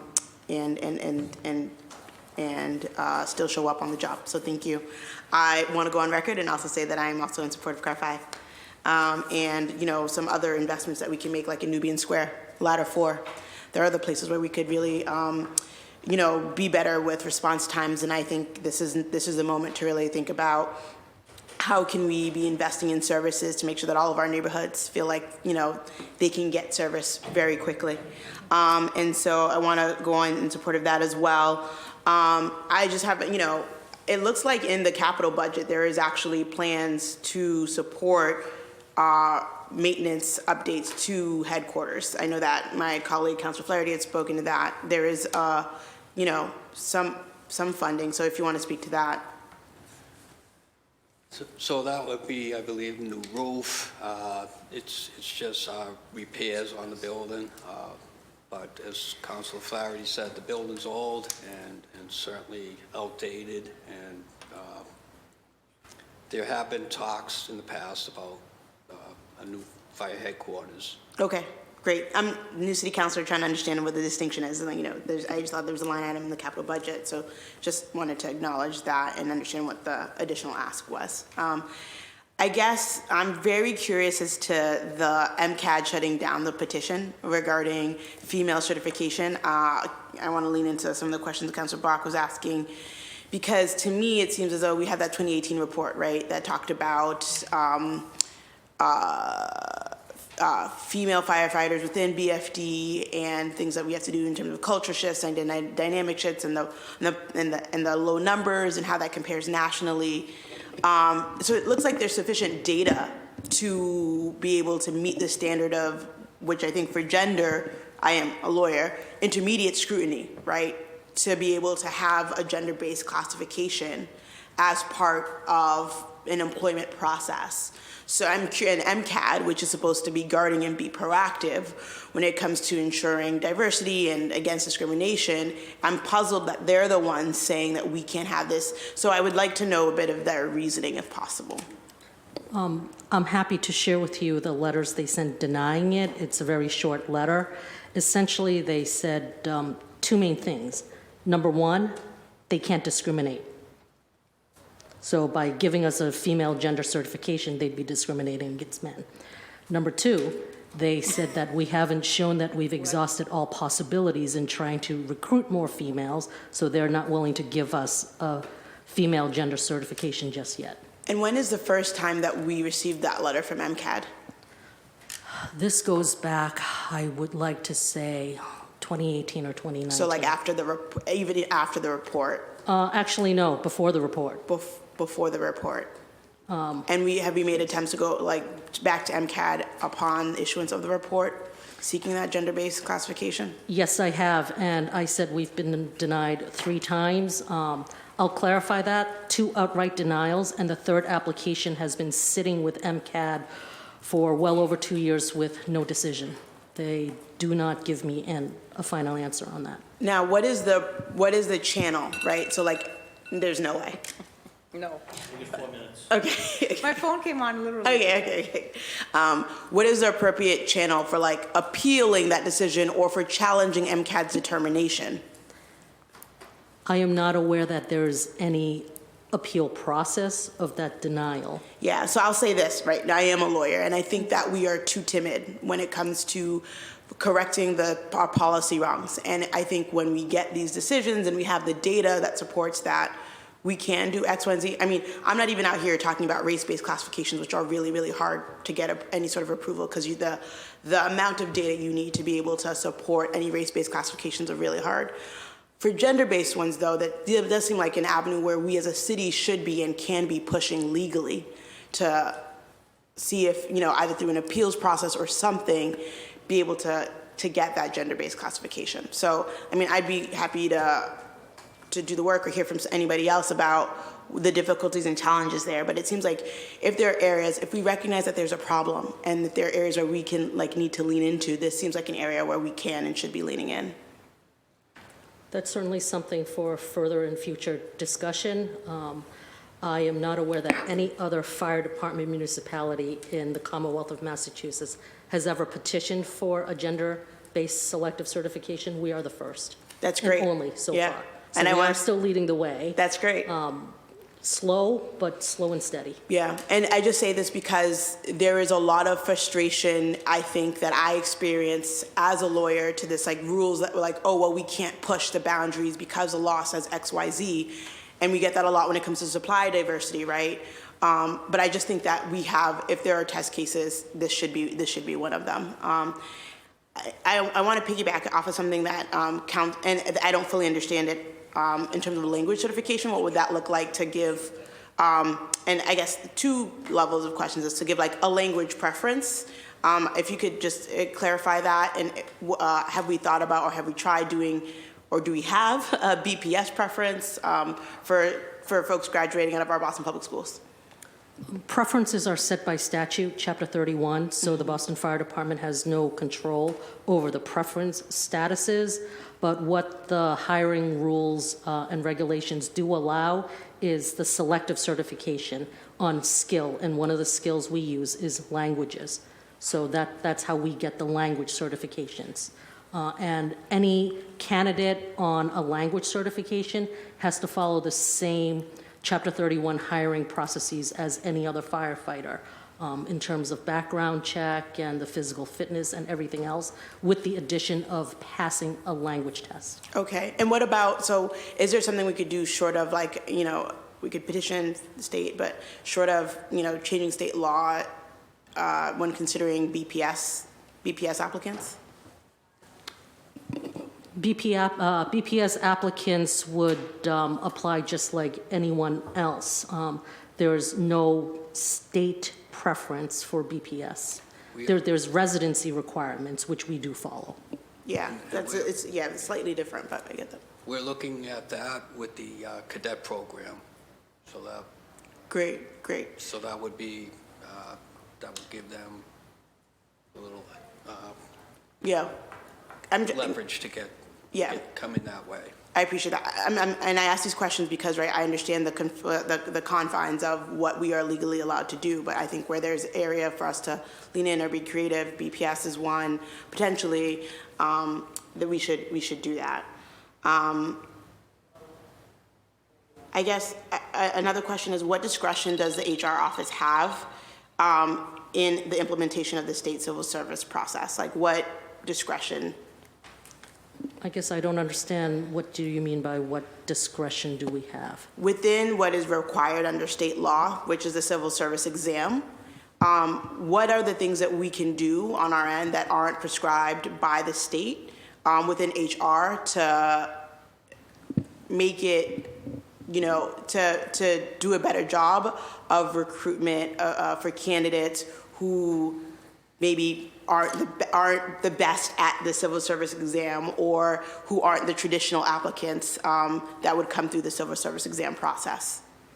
I think you've answered your own question. There's no magic to this. We just have to put more resources and effort into better and more outreach and recruitment to educate all the neighborhoods, especially those who come from families who aren't aware of what all civil service entails, and explain to them the process, what are the obstacles. There's resources even on the HRD website that talks about what candidates can do to prepare for the exam, so really encourage them. And also for us as the Boston Fire Department, with our recruit team and diversity recruitment officer, just hold more forums and just be more visible out there to let people know what this is all about and what they need to do. And we've been doing a better and better job at it each year, just given what the resources we have. It was stated that EMS obviously does a... Councilor Lujan, can that be your last question? Sure. It was stated that EMS, they do a pretty good job at, you know, diversifying the numbers, and in cities where I think Commissioner Dempsey was saying where their ambulance and EMS are combined, that's where you see bigger numbers, greater numbers. Are there ways in which we can learn from how EMS recruits, or can we do recruitment alongside EMS, or what does that look like? Because maybe we can pluck folks who would traditionally be going to EMS because they think that's, you know, and then we're able to attract that talent.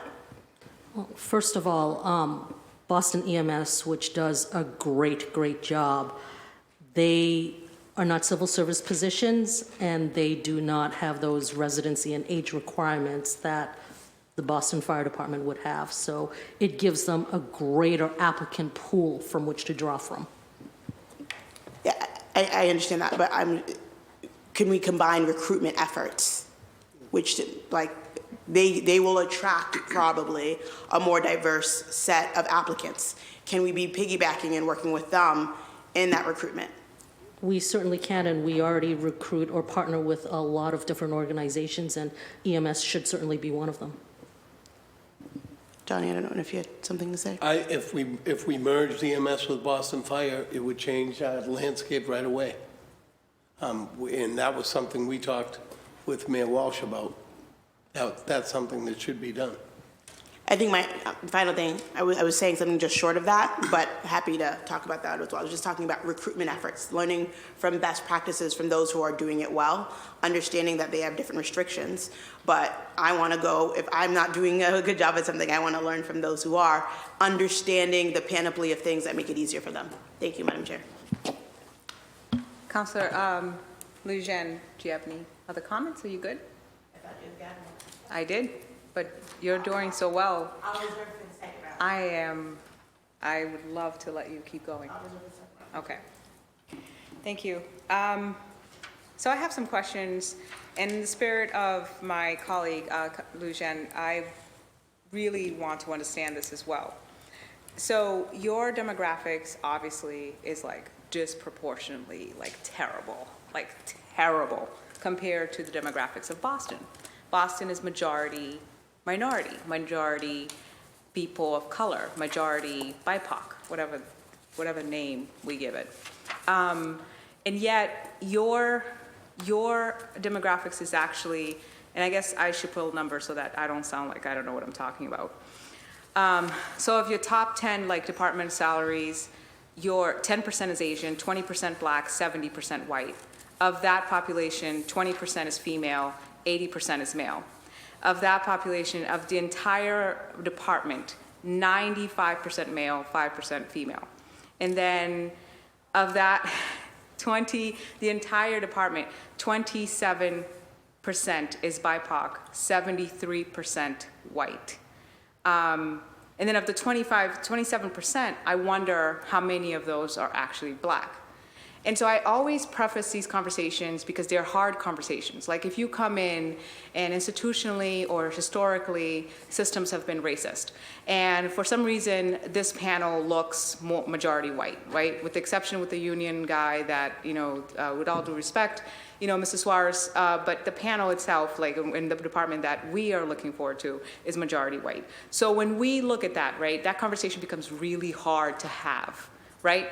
Then you have like the defensive responses, people are getting a little feisty, and the conversations are just hard to have.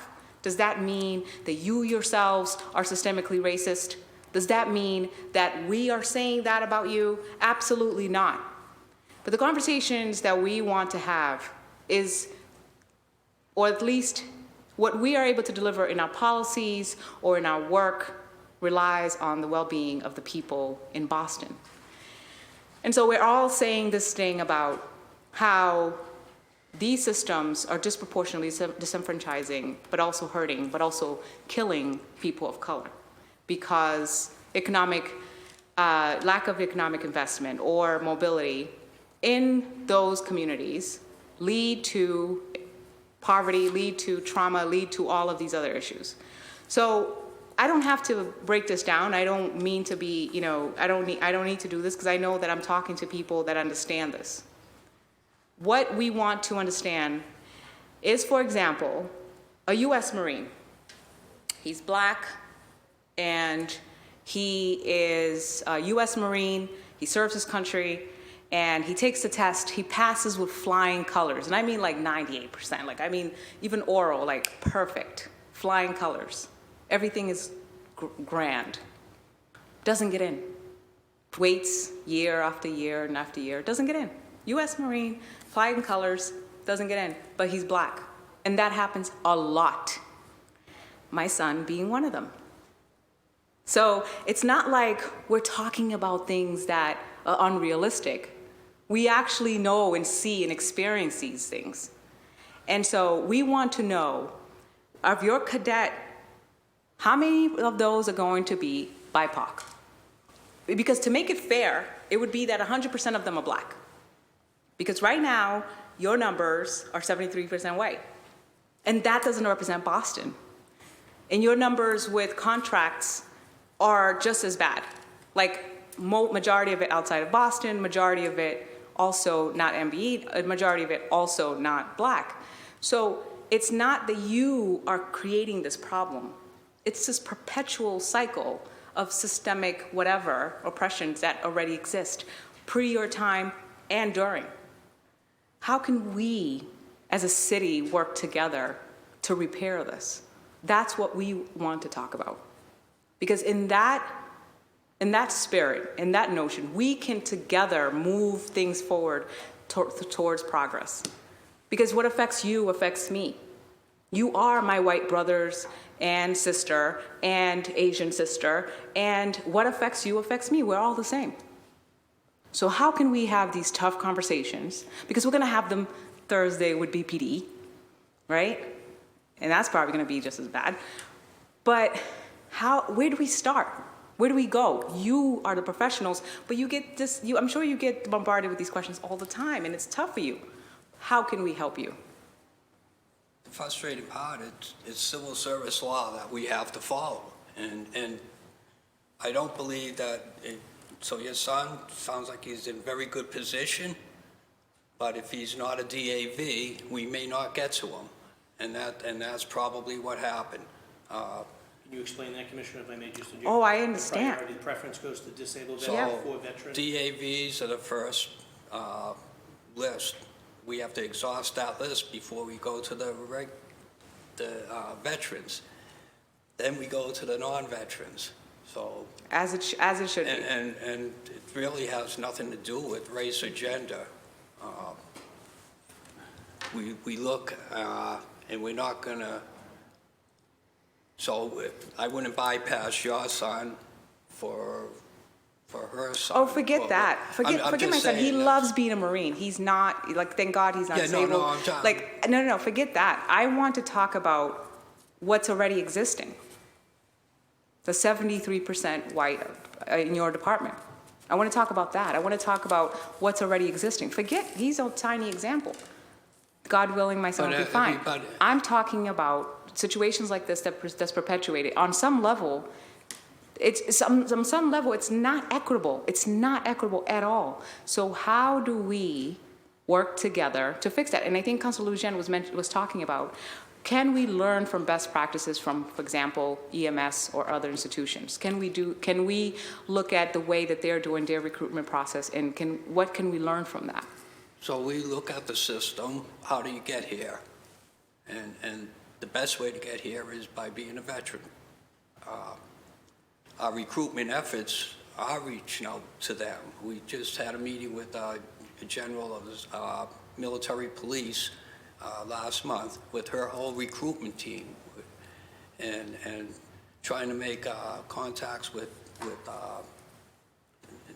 diverse recruits coming out of the military, because that's a way to get here. Your son's a good example. If they're not a DAV, we're having a difficult time. We can't control that. I don't see how we can Are control. all firefighters DAV? What's that? Are all firefighters DAV? The majority, what we're hiring right now, are all DAVs. So I guess we would be considered the one department in the whole city that hires all DAVs or handicapped people, right? Are you able to produce the data that shows who you've selected in the last year? Yes. Yeah. Okay. Absolutely. And then obviously, even though they're going to be like 73% white, but it's going to show that they had DAV priorities and the black ones didn't. Yes, absolutely. Okay. We don't deviate from the law, not a bit. And anybody that's bypassed for residency or whatever, that can all be backed up. Yeah, I'm with you. I hear you. I mean, we don't. Do you agree we look with at each recruit as an individual. We would love to take your son if we could get there. But Commissioner, let's stop talking about my kid. He's going to be fine. He's going to be fine, thank God. Like, he's going to be fine. I want to, and maybe I shouldn't have brought that as an example. I was trying to give you a concrete example.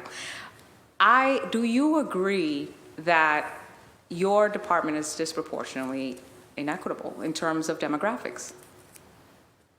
I just look at us as firefighters. Do you think... If you came to the incident the other day, you would have seen that we are one family of firefighters, regardless of your race or gender. And that's what you would have saw there. How we hire is out of our control. When you, just like teachers, BPS is having that issue. BPD, same issue. Fire, same issue. We're looking at equity in the city of Boston. When you have an emergency and the first responders are people that don't reflect us, and it's always an issue that needs either translation or linguistic competency of some level or cultural competency, and there's some sort of disconnect, and then it leads to somehow some prison pipeline. you have to agree that this is an issue, and we have to look at race and inclusion in order for us to have representation to begin to address some of these issues. So I see the numbers, and that's very clear to see. But what I can say from my experience of 36 years in the fire department, and I think John Soares would say the same thing, Joe McMahon, John Sarro, or any other firefighter that you brought here, whenever we show up to an incident, there's not one time have I heard somebody that we helped say, I wish you had been a black firefighter or a white firefighter or a female. Not one person. Mm-hmm. And there is never a slower response. We respond the same no matter what part of the city we're responding to. Everybody's out that door as quickly as possible, regardless. We don't know who we're responding to, but we know it's somebody that needs our help, and we're there as fast as possible. So the professionalism in this department is not based on what the person looks like or what their gender is. I know that. I believe you. I know that. I believe you're a good man, and I believe that you guys do amazing work. I'm saying that whenever there is a department in a city that can provide, especially like unionized jobs, good career opportunities, we should share those opportunities and make them available and accessible and attainable equitably. That's all.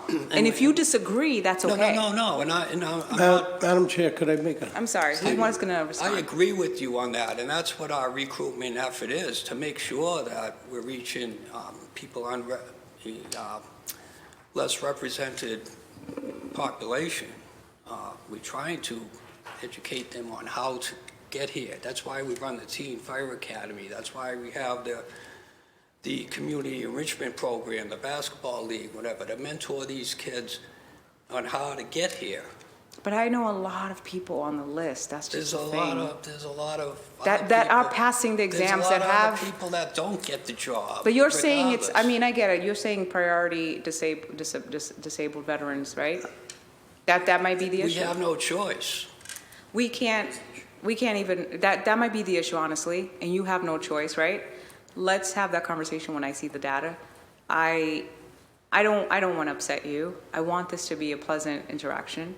And Mr. Suarez, did you have something to say? Yeah, if I could, I'm just kind of thrown off a little bit. Mia Criollo Neseli.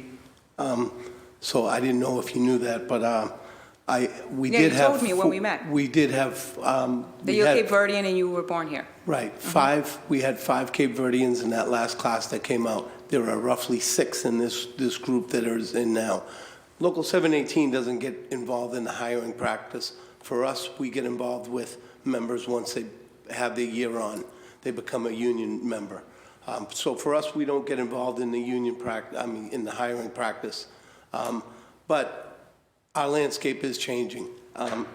To the commissioner's point the other day, if you did see, we had plenty of my guys that were out there working side by side, Cape Verdean, Chinese, black, working all together to get these guys freed. I don't think that's an issue for us. Is gonna. Car 5 will change that. Will change that. Car 5 could change that landscape. But I think that's something that is not that we deal with in above us, I think. I certainly appreciate your camaraderie. I do. And I do. I appreciate your work. I appreciate you. My brother-in-law is a firefighter. I appreciate you. I just think that hard conversations are hard conversations. And hopefully you understand my intentions and don't take it personal. There's frustration on our part. We have to follow the law. So what the list comes is what the list is. That's beyond our control, other than trying to educate kids as they come up through the process. Some people don't want to go in the military. I think it's a great idea for a kid. It makes them, we know they're going to be healthy, we know they're more mature, and we know they can work under stressful conditions. So those are three perfect things that we need from people. Some people want to just take their time and waste their time going the other route. They're not going to get here if this is the avenue to get here at this point. Unless the law changes, this is how to do it, so. Thank you. I typically like to share my time equally with my colleagues. I think I've taken up all of my time, round 1 and 2. I hope you can appreciate my questions, and I look forward to working with you in whatever way that the council can be supportive. Councilor Flaherty, you have the floor. Madam Chair, and obviously respecting the Commissioner's hands are tied with the state civil service laws as well as absolute veterans preference. I really appreciate your efforts with respect to CAR 5 because it will make a difference when you have the upper echelon of the department looking like the face of the city and having guaranteed 1, possibly 2 chiefs of the department that put themselves potentially in position to be considered as a future commissioner to be sitting in your seat. It was tremendous that you had raised that earlier in the hearing. And I'll make a couple comments. My criticism of the veterans preference is I believe it should be point of entry. I'm going to get real parochial here. When we get men and women who serve our country respectfully, that are from Mississippi and Oklahoma or in Chicago, all good stuff, but go on the Mississippi Fire Department, go on the Oklahoma Fire Department. They come here, arguably one of the best jobs in the country, and it bumps out a kid that was born and raised here in the city. So I think that veterans preference should consider point of entry, not sort of point of exit, and give them the opportunity to set up shop to meet the residence requirement. That's my criticism of that. I also think that it shouldn't be a competition between DAVs and veterans. I think it should be one umbrella of veterans. We are going to be on pace to have a whole department that is disabled, arguably, and probably indefensible to the taxpayer, but important to recognize their service, important to recognize their disability as a result of their service. So what are people advising young men and women that are going into the service? Going into the service is not an absolute that you'll be able to get onto the fire department. You actually have to advise a young man or woman that it's probably in their best interest to, get a disability write-up before they leave service. It's like, what are we doing? It's like we're gaming the system. And so therein lies a big part of the problem, Commissioner. I know state civil service ties your hands on one section, and obviously absolute veteran preference, giving disabled veterans preference. And again, I respect their service, and I respect the fact that they were disabled in the line of their service. But as it pertains to making sure that we have a department that looks like the face of the city, we are sort of rubbing up against that. And then going back to, if you think about sort of my family, I have a cousin who's on the job, whose brother's on the job, whose father's on the job. I'll go when I was a Teamster. I was a Teamster. My uncle was a Teamster, my grandfather. So a lot of the union jobs growing up, it was familial. Your members, black, white, brown, male, female, Asian, they're their own billboard. It's up to those folks to get out into their respective communities and inspire or help lift up or introduce that young man or young woman from their community to the opportunity on the Boston Fire Department. You can spend all the money in the world in recruitment. And as I said it from my opening statement, you either like going into a burning building or you don't. You like being 70 feet up and the burning underneath you is on fire and you're aerating that building. That's not for everybody. But if that's for you, then that opportunity, and you're from the city of Boston, that opportunity should be there for you on this job. But for state civil service, tying your hands, and absolute veterans preference, therein lies a big part of this. So we can continue to have these hearings year in and year out and critique these numbers. And if we go back to the individual members and really encourage them to get out there and sort of, and when you think about your job, it's basically sons and daughters of your members. Sons and daughters of it's almost like it's a familial thing. And you're seeing it now in the Cape Verdean community, right? And we want to see that in all communities. And so I would encourage and enlist your members at 718 to get out into their respective communities and talk about the job and how rewarding it is and how exciting it is and how they make a difference and how saving lives, etc. That's our biggest asset. Our biggest asset is our current personnel spreading the word across our city. The problem becomes is state civil service plus absolute veterans preference. Shifting gears, last week we were in this session, we were in chamber, and we heard about the collapse at the Edison. I put on the scanner, and there was another collapse almost immediately after in West Roxbury. Then someone struck the box, and there was an incident out in Councilor Braden's district out in Brighton. All three of them happening at the same time. And I guess from a technical rescue standpoint, do we have enough sort of technical rescue personnel to sort of handle that type of situation? I know it doesn't happen every day. I know that it does happen a few times a year when that happens with multiple boxes being struck and major incidents. Do you feel that we have the coverage? Clearly, Car 5 addresses that as well. But is there anything else that's missing, I guess, in our tool protecting the public safety? So that is rare. Not as rare as you would think as far as multiple fires at the same time, but certainly the collapse issue. But we had resources to handle all that at the time. If we did come up short, that's where mutual aid companies come in. Usually we're the ones providing the mutual aid, but the running cards afford coverage for fires, especially the other way as well. Could I speak on that? Sure, John. That's one of the points that I had, that we have an area that we're lacking. We have our tactical trucks that work with the Tower Ladder 3, Tower Ladder 10. There's an H4, H6, H8 unit that travels with them, that carries all of the support stuff. Unfortunately, we don't have enough staff to keep a member at the firehouse ready to roll with that truck if an incident happens. So what happens, Tower Ladder 3 has to swing the block, come back, drop a member off so he can go into the truck, or he or she could go into the truck and follow them back to the scene. That's one of the issues we have with our dive truck. Our dive truck stationed at Engine 20 in New Ponset. We had 7 all-calls for the dive team this year, over the year. We had the boat incident in the harbor. We had the young Cape Verdean member that was in Pleasant Bay. We had the young man in West Roxbury.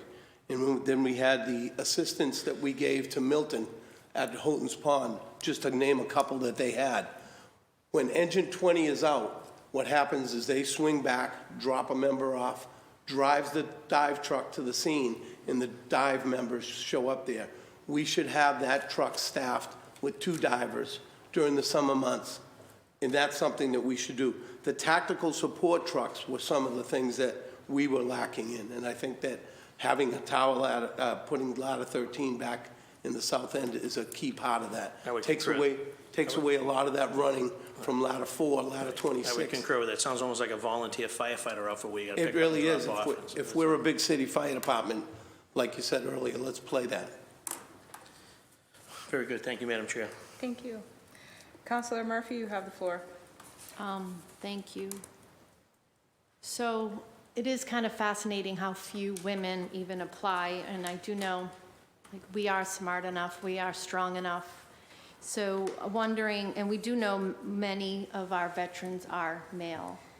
What are your chances, Connie, maybe you could help with this one. If you're a woman who's not a veteran, what are your chances of getting on the fire? Do you have to also be a veteran to get a shot at it? I will answer it this way. You don't have to be, but that would be the quickest path. And any and other tools we have that we could use to get more female firefighters on the job, I've been trying. The MCAD is one of them. Mm-hmm. The cadet class could be yet another. Yeah. And again, it comes back to sufficient outreach and recruitment, but then, and language is another one as well. I mean, several of the female firefighters I've put on in the last couple of years, half of them have been female. Small in number, but we're making progress. Not as fast as we'd like, but we see where we could make some inroads, and that's where we have to continue going down. So would you say, because the police is also a dangerous job, dangerous in a different way, but there's many more females who become police. Is that because of the cadet program mainly, do you think? Have you looked into why? I've not looked into why. I don't even want to speculate a guess as to why, but if you see a lot of different industries and different occupations, certain industries and occupations, and I'm not even talking public safety, certain ones tend to attract more females and certain ones attract more Like men. what Councilor Flaherty said. Correct. I'm a teacher, my daughter's a teacher, right? But, I mean, People do, yeah. Right. And I do want to add that when you look at demographics nationally, comparing just apples to apples and oranges to oranges, for career service fire departments across the country, the average of female firefighters on the departments is 4%, but those include those that have dual service, where the fire departments run the EMS. When you distill it down to single service that the Boston Fire Department is, where it's fire suppression only, the national average is hovering around 1%, and that's where we are. So we're right there. Yes. We're as good as we could be right now. Yes. We can always do better. Yeah, I agree you with can that. always look at numbers different ways. Yes, so, no, that was all, just, thank you. Thank you, Councilor Murphy. Councilor Braden, you have the floor. Thank you, Madam Chair. I see that there's something in the budget for repair of the seawall at is it the Moon Island training facility? I'm just curious, is the facility in danger of with rising sea levels, or is it something we need to relocate somewhere else? No, the facility's fine. Kathleen, you want to? I'm on a facilities kick today, so. So when the facility was built, the FEMA maps or flood maps at that time did not have a risk of the training facility being underwater, if you will. They did FEMA changed the flood maps in 2014. So based on their definition, the academy would be about 2 feet of seawater at the base. Part of the reason for this repair to the seawall is not just to repair, but to raise it, so that if you have a storm surge, that would mitigate the problem with it being at risk, based on the FEMA maps. Yeah, that makes good sense. I wonder how much time that puts on the clock for us, though. Let's see. The other question, I remember last year we had an environment meeting. There was a grant for installation of a photovoltaic installation at Moon Island on your training facility. Was that ever installed, and how's it going? I don't have I the answer don't for think that. so. I know that, I'll have to check. Okay. I know that's been mentioned. I'm not, they're doing a lot down there. Yeah. So I'm not sure where they are in that, whether it's up and running yet, but I know it's been mentioned. I think it had a dual purpose. It taught, for teaching firefighters how to deal with photovoltaic installations and how to cut the power off before you start engaging with it. And then also, I think it was going to generate power for you as well, so it was good. And then I really wish, I don't know, Madam Chair, do we have a hearing with facilities, property management? Were they here last week, and was that a very cursory introduction, or? There's a possibility we could call them back if you have, if Yeah, the council as a whole decide that. Yeah, no, it's just I'm just wondering. Back to our question earlier about the Dorchester Firehouse, the new one. It was actually taken by eminent domain, and a very friendly transfer of property. It wasn't a hostile takeover, but the documentation did say that it was. I'm just thinking about, in Alston Brighton we have so little publicly available land, and it's not just to do with fire department, but I just would love to, pursue this with property management about how often this happens and what situations prompt it to take a piece of land by eminent domain, even in a friendly takeover. It's just something I wanted to drill down, but we'll maybe circle back to facilities management later at another time. But also, thank you so much. Thank you. Thank you, Councilor Braden. Councilor Mejia, you have the floor. Thank you. And you all know, right? We've been down this road. We've asked these same questions that my colleagues are asking this time around, so you can understand the level of frustration when we come back and the numbers have not moved. The efforts have been slow, and so the sense of urgency around this issue, I think, is important, especially because I am the chair of workforce development, labor, and economic empowerment, and all of those things impact people of color in particular. So just want you to understand the demeanor in which why I show up the way that I do. And I also just want to thank the lawyers for civil rights, Ivan Espinosa, who has been working in deep partnership with Captain Higginbottom from the Balkans around a lot of these issues, specifically around the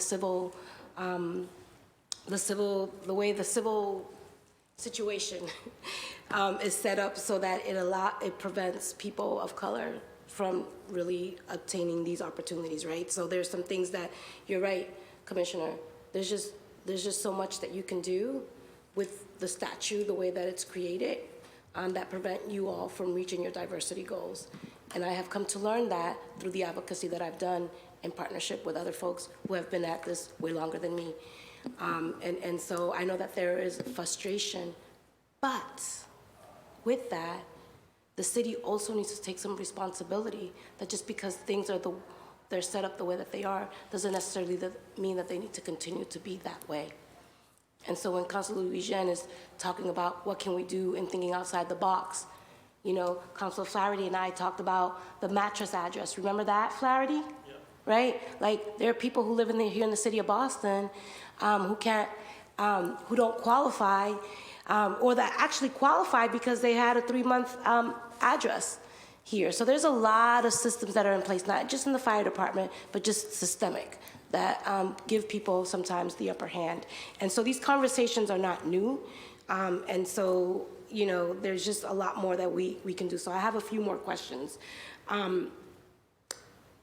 How much effort, if you could talk to me a little bit about the efforts that the fire department is making into recruiting language preference candidates, which is allowed under the civil service law?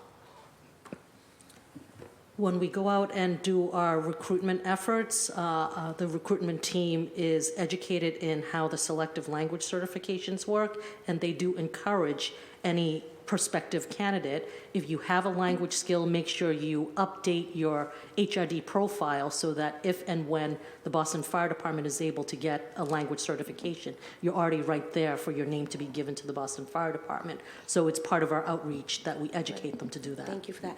And can you tell me what the return on investment has been in regards to those efforts? Can you just talk to me a little bit about, in the last 2 recruitment classes, what that ratio, you know, breakdown looks, language, like, can you talk to me about what the outcome of that?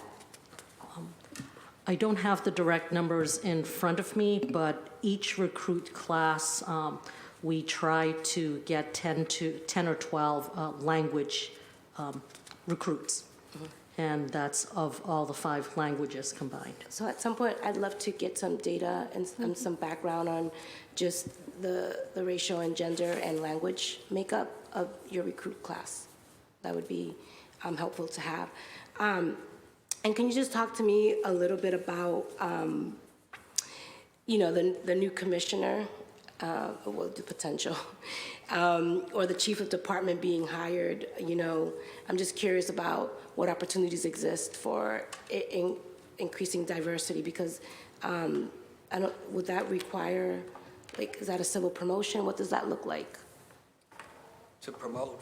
Yeah. What? Mm-hmm. I'm sorry, could you repeat that? So I'm just curious about the chief department. Chief of department? Yep, chief of department. That has to be a uniform member. Yep. And it usually comes from the ranks. Mm-hmm. And usually from the deputy, there's a structure, yep, from bottom to top. Mm-hmm. And obviously the people at the top are the most qualified from years of experience. Mm-hmm. And so can you share with me how many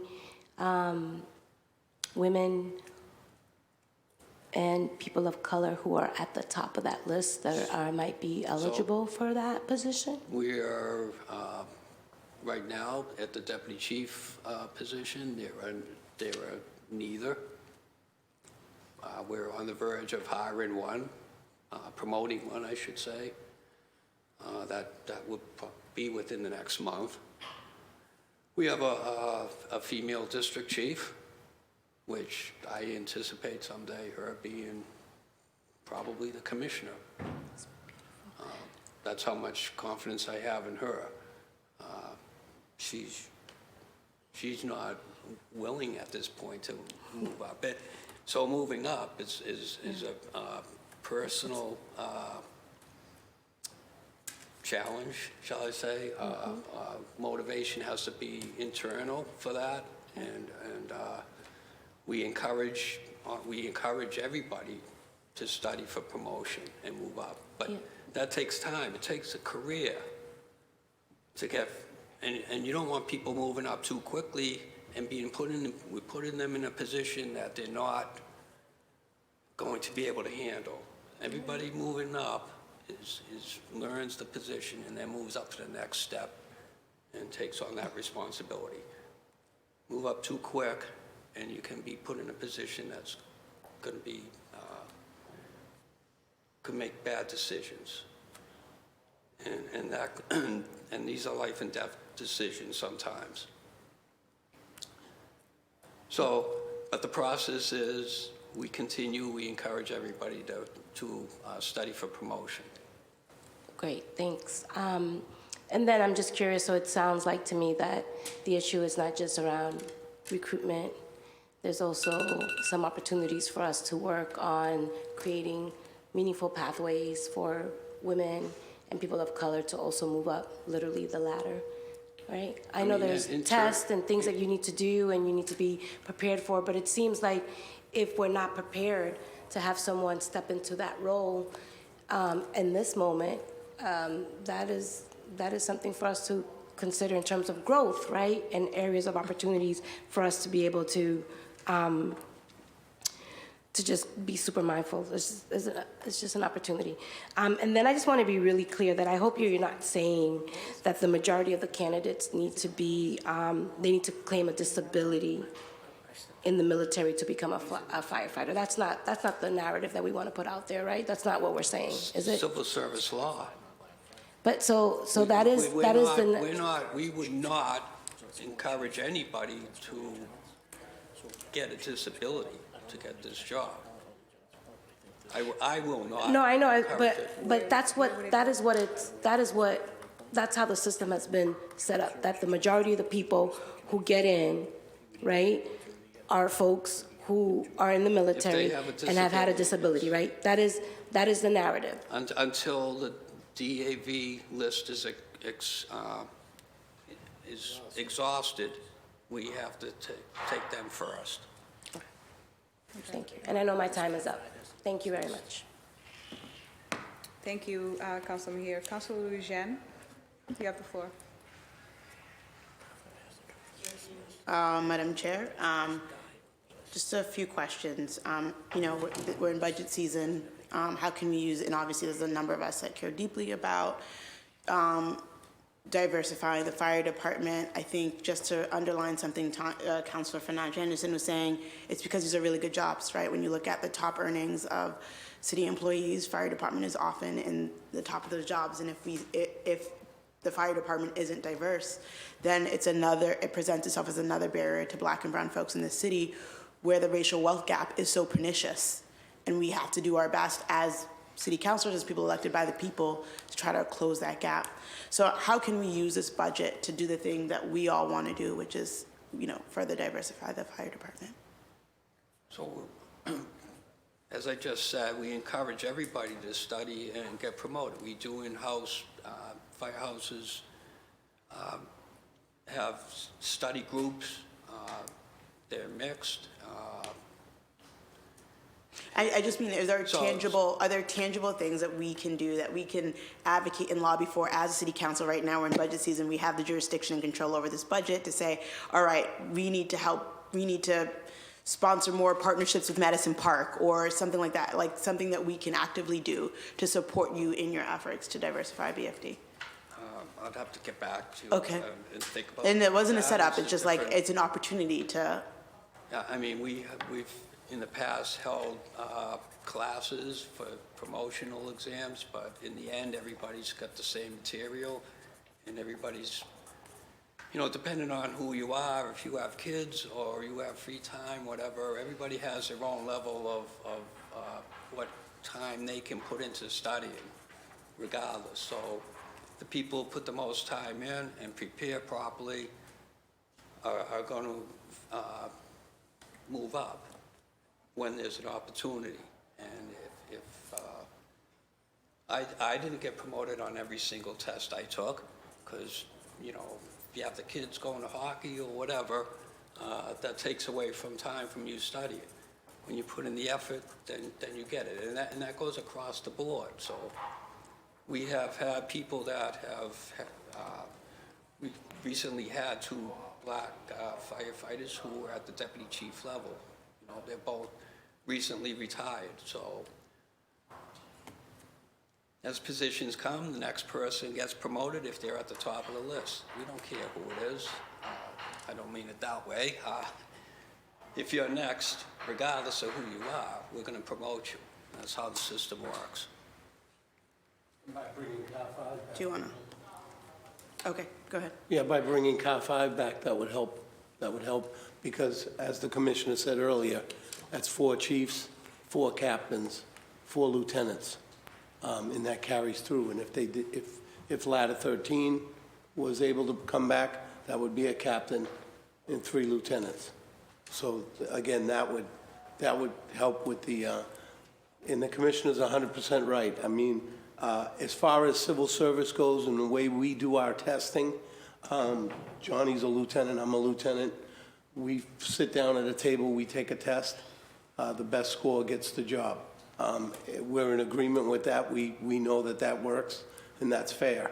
So we're not looking to change that because I know a lot of the guys that are on this list that are chiefs, Jonathan, Rodney, and those guys that are all deputy district chiefs, Andre, wouldn't have wanted the job any other way. Because when you get back to a firehouse and sit in the kitchen, you want the respect the way that he got it, That's how that works with us. I think if I was handed the job and walked into a kitchen, I don't think I'd get the respect from the membership. Sorry. I'm sorry. I was smiling and you stopped talking. My brother-in-law literally is sending me a text telling me to take it easy on you guys. So I'm not going to mention his name. Please go ahead. I'm so sorry. Thank you, David. Oh, that's nice. Wanted to pivot just a little bit. I think you were talking earlier about some specialty units that we can support. That really, my previous question that was softball, like how are we using this budget to support diversity? How are we using this budget to support specialty units? So, and that's again another way for us to help a member, because if we do fill these gaps that we need, there is a pay increase that goes with this, a little bump up. It's kind of like a lieutenant's pay for a lot of guys that would run these specialty units. That would help out a lot of people. So I think if we fill the gaps of what we need here, again, like I said, I'm talking about the dive team. I myself was just proud of what they were able to do this past year. I mean, I stood on every beach that they were working at. I was at Pleasant Bay, and that was a tough day. You know, that was a big Cape Verdean family that was there. The one in West Roxbury, I sat there at Milton. Milton was another Cape Verdean at the Houghton's Pond. But our guys were there working side by side with them. And the boat accident went late into the night. So, you know, and the other part was to Councilwoman Ruth Louis-Jean, that fire that we had on Blue Hill Ave was a house that was occupied by a majority of Haitian families. We had members on Ladder 28, members on Engine 48 who were there to speak to those families. So And I that know was- those guys, and they're great. And they're Yeah, great. they really They're were. great. And Yeah. I was standing there in the street when they showed up to help those families. I mean, to me, that was one of the reasons why I worked at Dudley Street. I worked at Meeting House Hill, because I wanted to work in the areas that I grew up and could take care of our families. So Yeah. that's one of the things that gives me pride and joy on this job. Thank you. And, and incredible work. Those guys are really awesome. We're actually having a Haitian breakfast on Friday, and a lot of them hopefully will be able to make it. And, as an attorney, I've represented families that were displaced by fires, and the work that I did alongside the fire department was really wonderful. So, again, a lot of respect for the work you do. We just think these counselors, we just want to make sure that these jobs are more accessible to people who live here, to BIPOC folks. And we appreciate where you're going with it. We get it. One last question, if the chair will allow, is just like what, the consent decree, what were the good things that were able to come out of that, and what are the limitations on our ability to? Are you talking about the consent decree from 20 plus? Well, both the one from, there was one in 1974, right? And then there was one in 2018 as a result of, right before the report? No, the consent decree from the 70s, that has been lifted. And the 2018 was not a consent decree. That was just an auditor report of the department. 2018, there's no consent decree. Oh, there's no consent decree from 2018. Okay. No.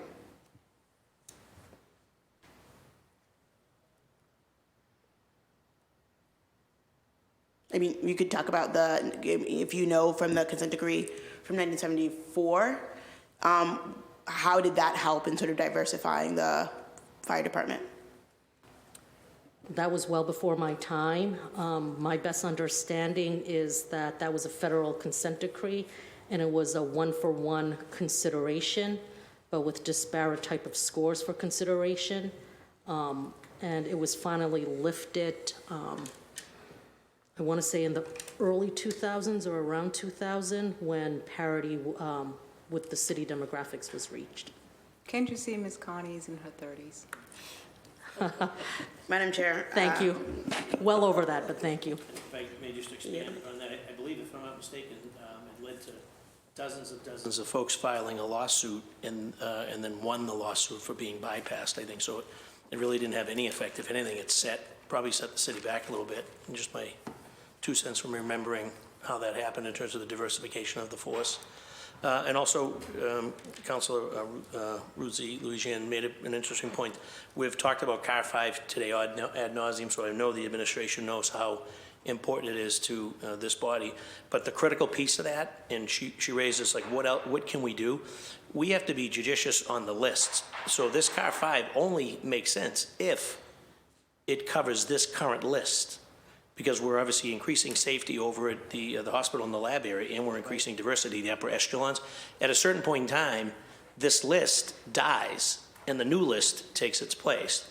And the same argument may not be able to be made on the second leg of that. The public safety argument can be made, but the diversity of the higher echelon. So to Councilor Louisian's point is, we always have to be mindful of the list. And John, you probably, in 718, probably follows this list, not just the chief list, but the captain's list, the lieutenant's list. There may be periods of time during the course of the year or in budget cycles when we may have to make an additional commitment to dig into the list to be able to catch those that are on the list before they expire on the list, so we can increase diversity of the department. So it's not just about sort of the list. There are lists that have a bunch of names on them, but if you don't get, your name doesn't get called by a certain period of time, you die on that list. You have to take a new test. To the commissioner's point, most of these folks don't get it on that first test or second test. It takes a while because of the training and the experience and the expertise that goes into it. As the tests increase in terms of lieutenant's test, and there's the captain's test, and there's the chief's test. But something needs to be said that we probably, working with 718 and the council, we probably need to kind of keep a close eye on these lists as to sort of who's where and where is the need, and then where is the funding to sort of accomplish that goal there. That might be something. For us, it's a difficult spot because, again, we don't get involved in the hiring side. We wait for people to come, and we try to stay out of the promotion side. With 718 being you know, we pit member against member, and we can't have that. Like I said, who sits down and takes the test, the highest score gets the job. So we try to stay out of it, even though I myself was a victim in it, and as being a union member. Right. So is that more of an HR thing? Maybe the council works with HR, and say you have someone that's like number 3 on the list, but that list expires. Unless you want to promote me. And then we approve for a position, or we fund a position that allows you to get that particular individual. It could be a Haitian firefighter that's literally on the list, that if we don't make that decision, that person dies on the list, has to retake it, may not perform as well as he did initially or she did initially. I mean, there's so many variables, or there's a whole new.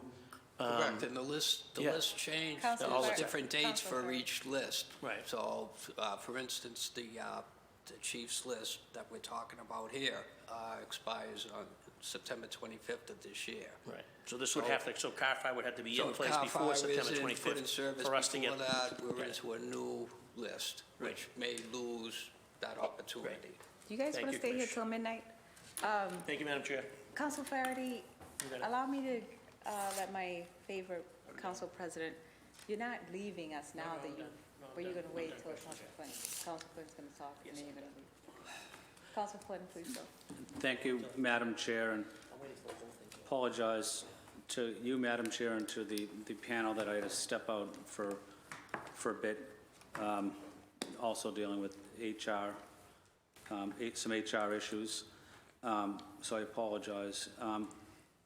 But I wanted to be here for this panel with, certainly with the fire department, but also with the 718, local 718 team as well. So thank you, John, and John, for the important work you do.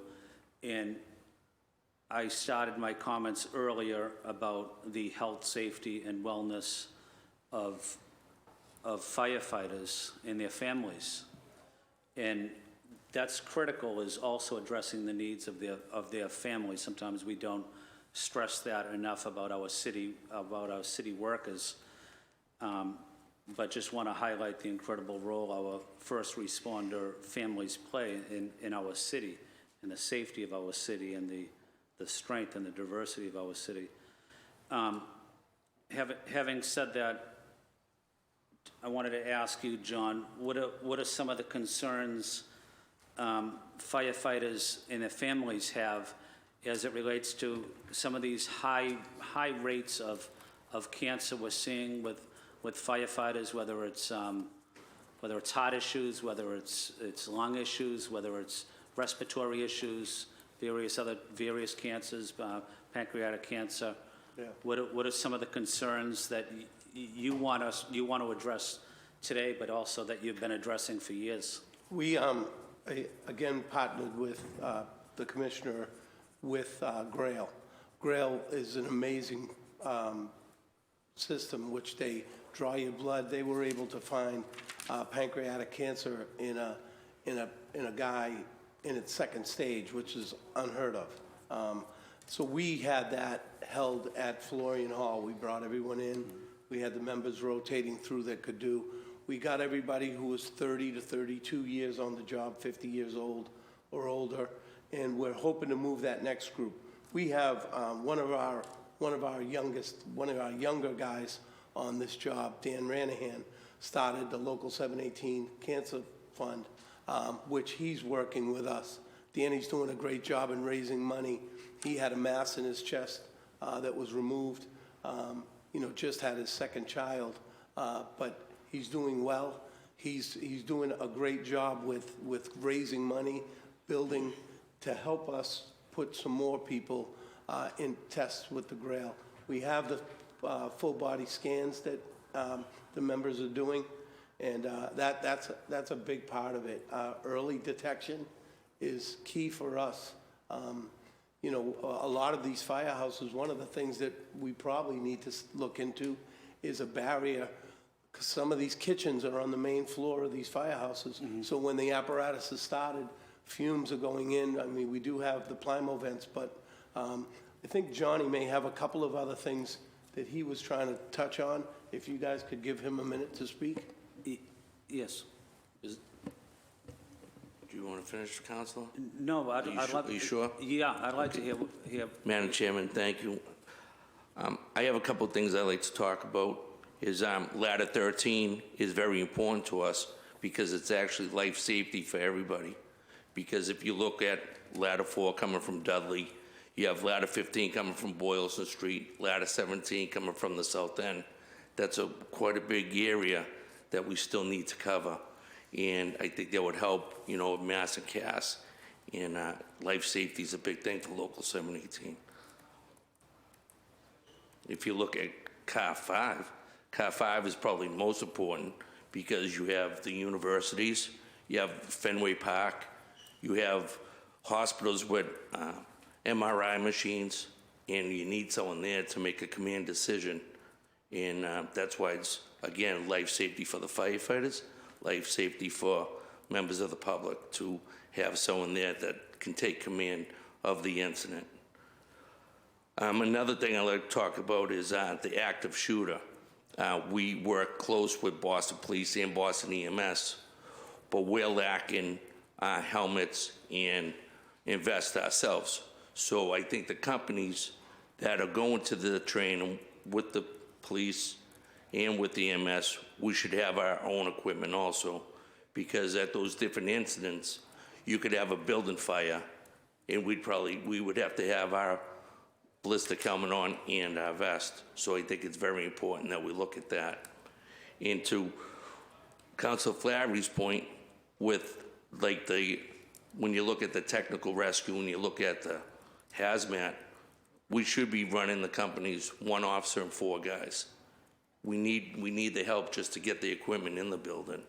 You know, even if you look at the Boston Edison incident that we just had, it just wasn't technical rescue. It turned out to be a hazmat incident also. So that's more resources that we need. So when you're looking at, you know, one officer and 4 members, plus, like what John said earlier, President Soar said earlier, about having permanent drivers on these apparatus, it's very important that we can get these resources to the scenes. And I thank you for your time. Thank you, John. Yeah, thank you. Thank you for those comments. And one thing that struck me that was important that you said was a lot of these older firehouses, they have their kitchens on the first floor where the engines are, where the trucks are at. And, you know, you're sitting there and you're having dinner as the truck is, you know, running with these fumes, but you're breathing those fumes in for, you know, an entire career. You know, we can obviously see the terrible strain it has on firefighters and their families, these health conditions, including PTSD issues, including mental health challenges that we all have. So, you know, the Health, Safety, and Wellness, Councilor Flaherty, but also even before Councilor Flaherty is Representative Flaherty. Michael's father was a strong supporter of across the city on firefighter health, safety, and wellness. So I just want to acknowledge that as well.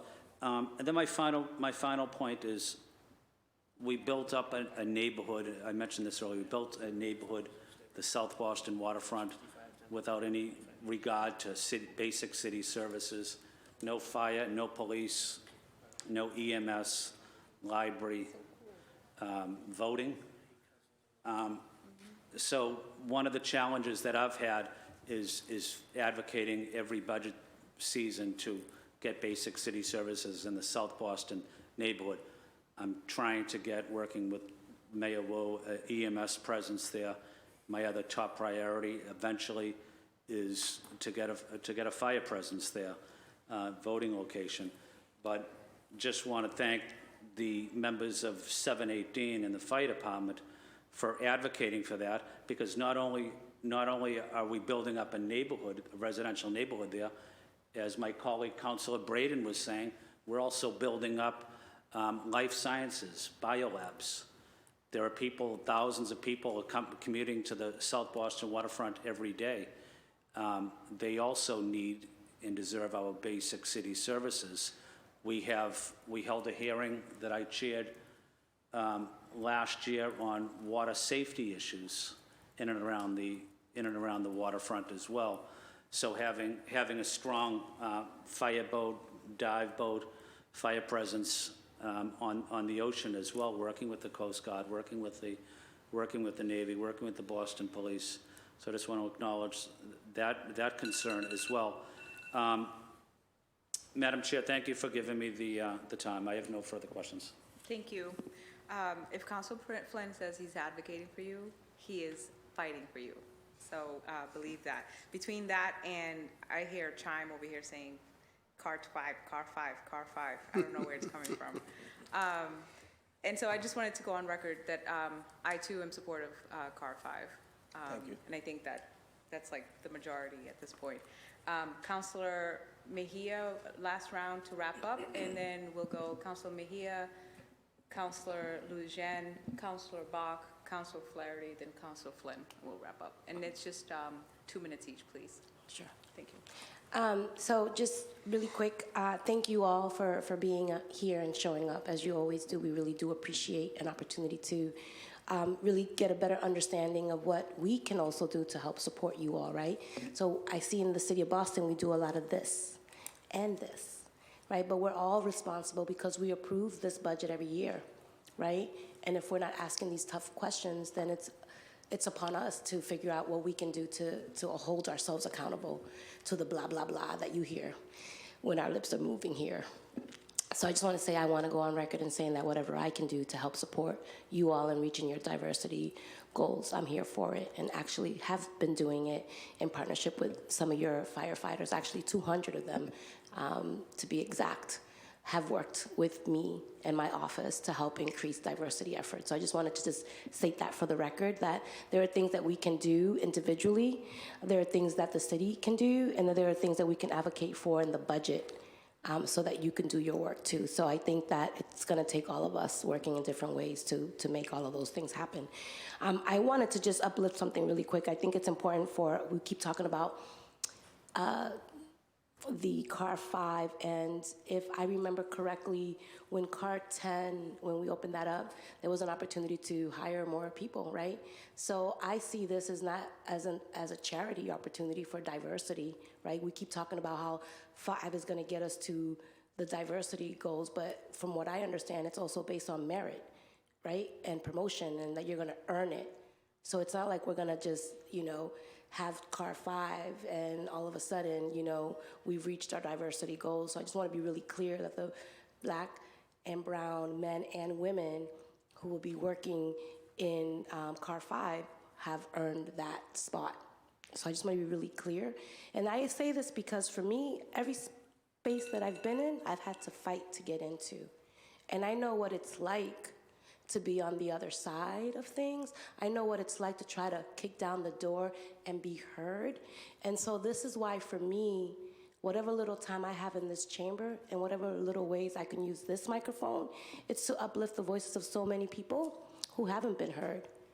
And I think that I have a responsibility and an opportunity to make sure that I show up in ways that are going to amplify those voices. And I think, as uncomfortable as it may be, it's work that we all have to do. And so I really do appreciate you all being here, and more importantly, your patience with me in particular. I just speak up the way I show up in this world. But know that if I do, it's always with the best intentions and understanding that at the end of the day, I want to make sure that I utilize my time effectively to know that I'm here to serve you as well. So thank you. Thank you. Councilor Lujan? Madam Chair, I think, Councilor Flaherty sort of got at something that I was trying to get at. Like, when I was saying, how can we support you? Maybe I should have given examples, You now have a diversity officer, but maybe that means having a diversity office. And maybe that's something that we can help uplift. Those are the things. So it was like, how can we help and be partners in this work with you? Because we want to see a BFD that looks like our city. So I just want to just go on record just explaining myself in the way that Councilor Flaherty explained it for me, and just to say thank you again for all that you do for our city. Thank you. If I can make a comment on that? Sure, John. Real quick. No problem. I'd love to give kudos to, I think you give honors to our HR staff. Johnny and I do a lot with personnel, but the HR staff, we get to see what they do. And as far as getting that group of 90 on and getting this next group prepared to come in, it's a lot of work. And they're shorthanded.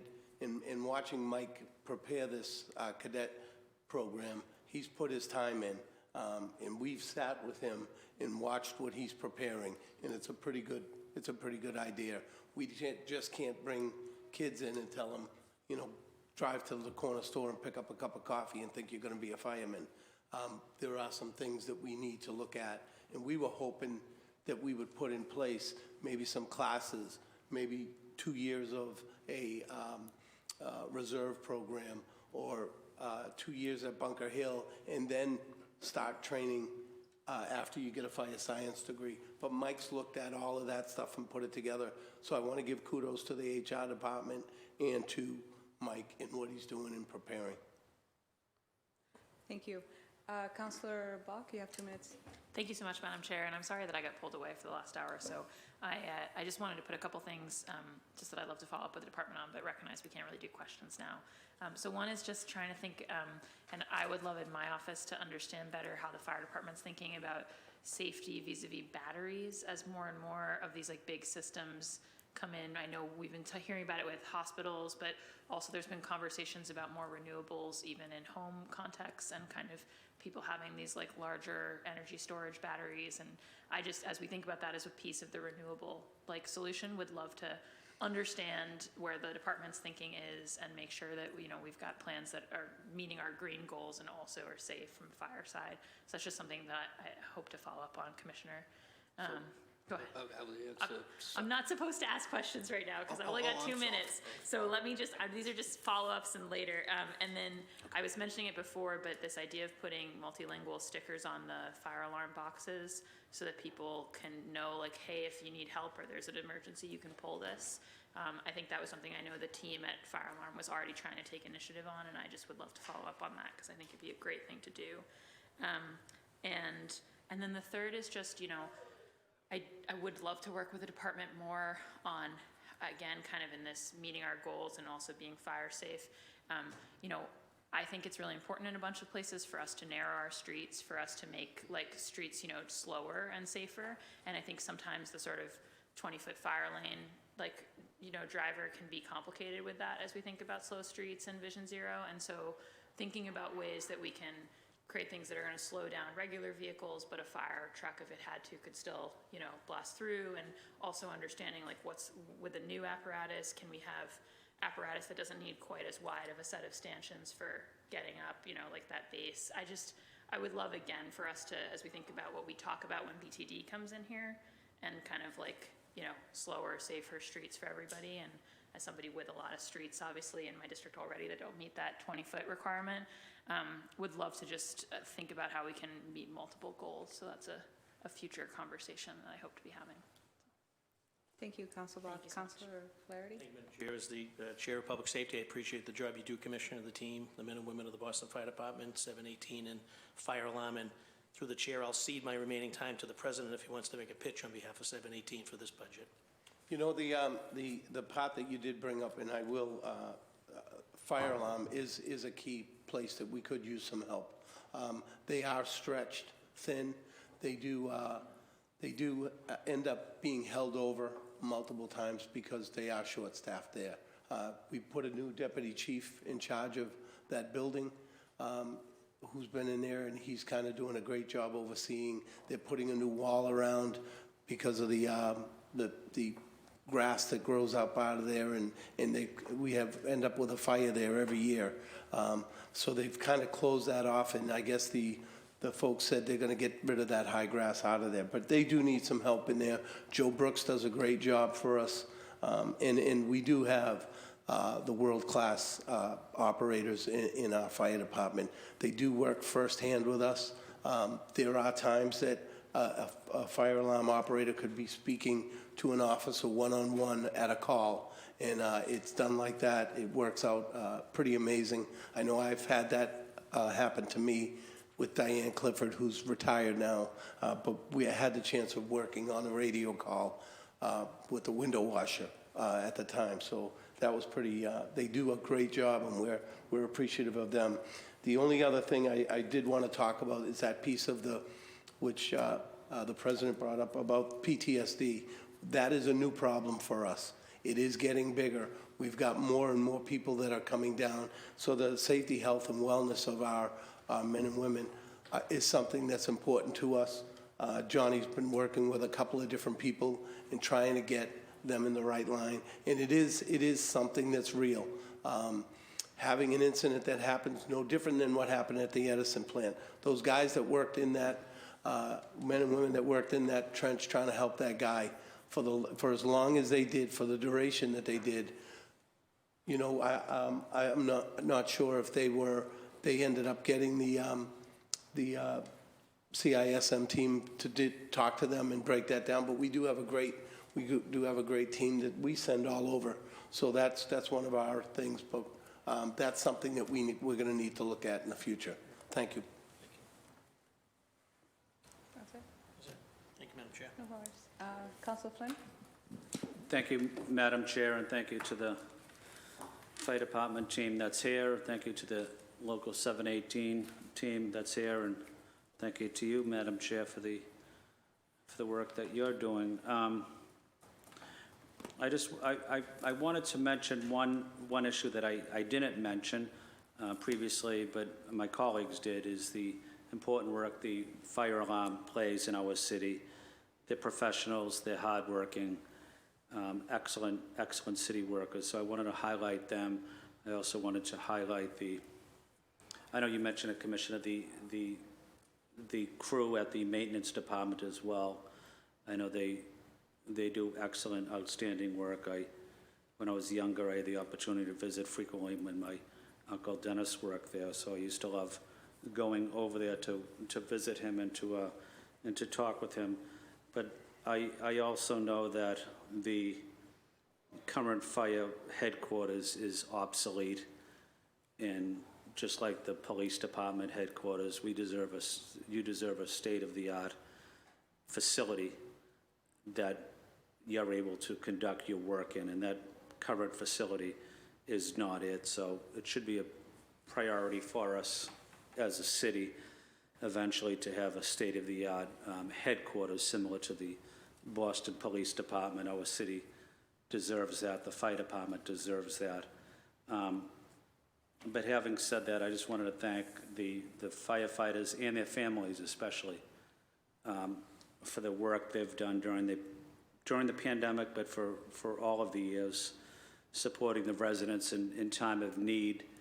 And these firefighters are active in our communities. They're our Little League coaches and involved in PTA and various nonprofits and charities. So the role they play, not just in our city, but in the lives of the residents and the neighborhoods as well. Building strong neighborhoods is what the men and women of the fire department are all about. So thank you, Madam Chair, and thank you to the great panel that's here today.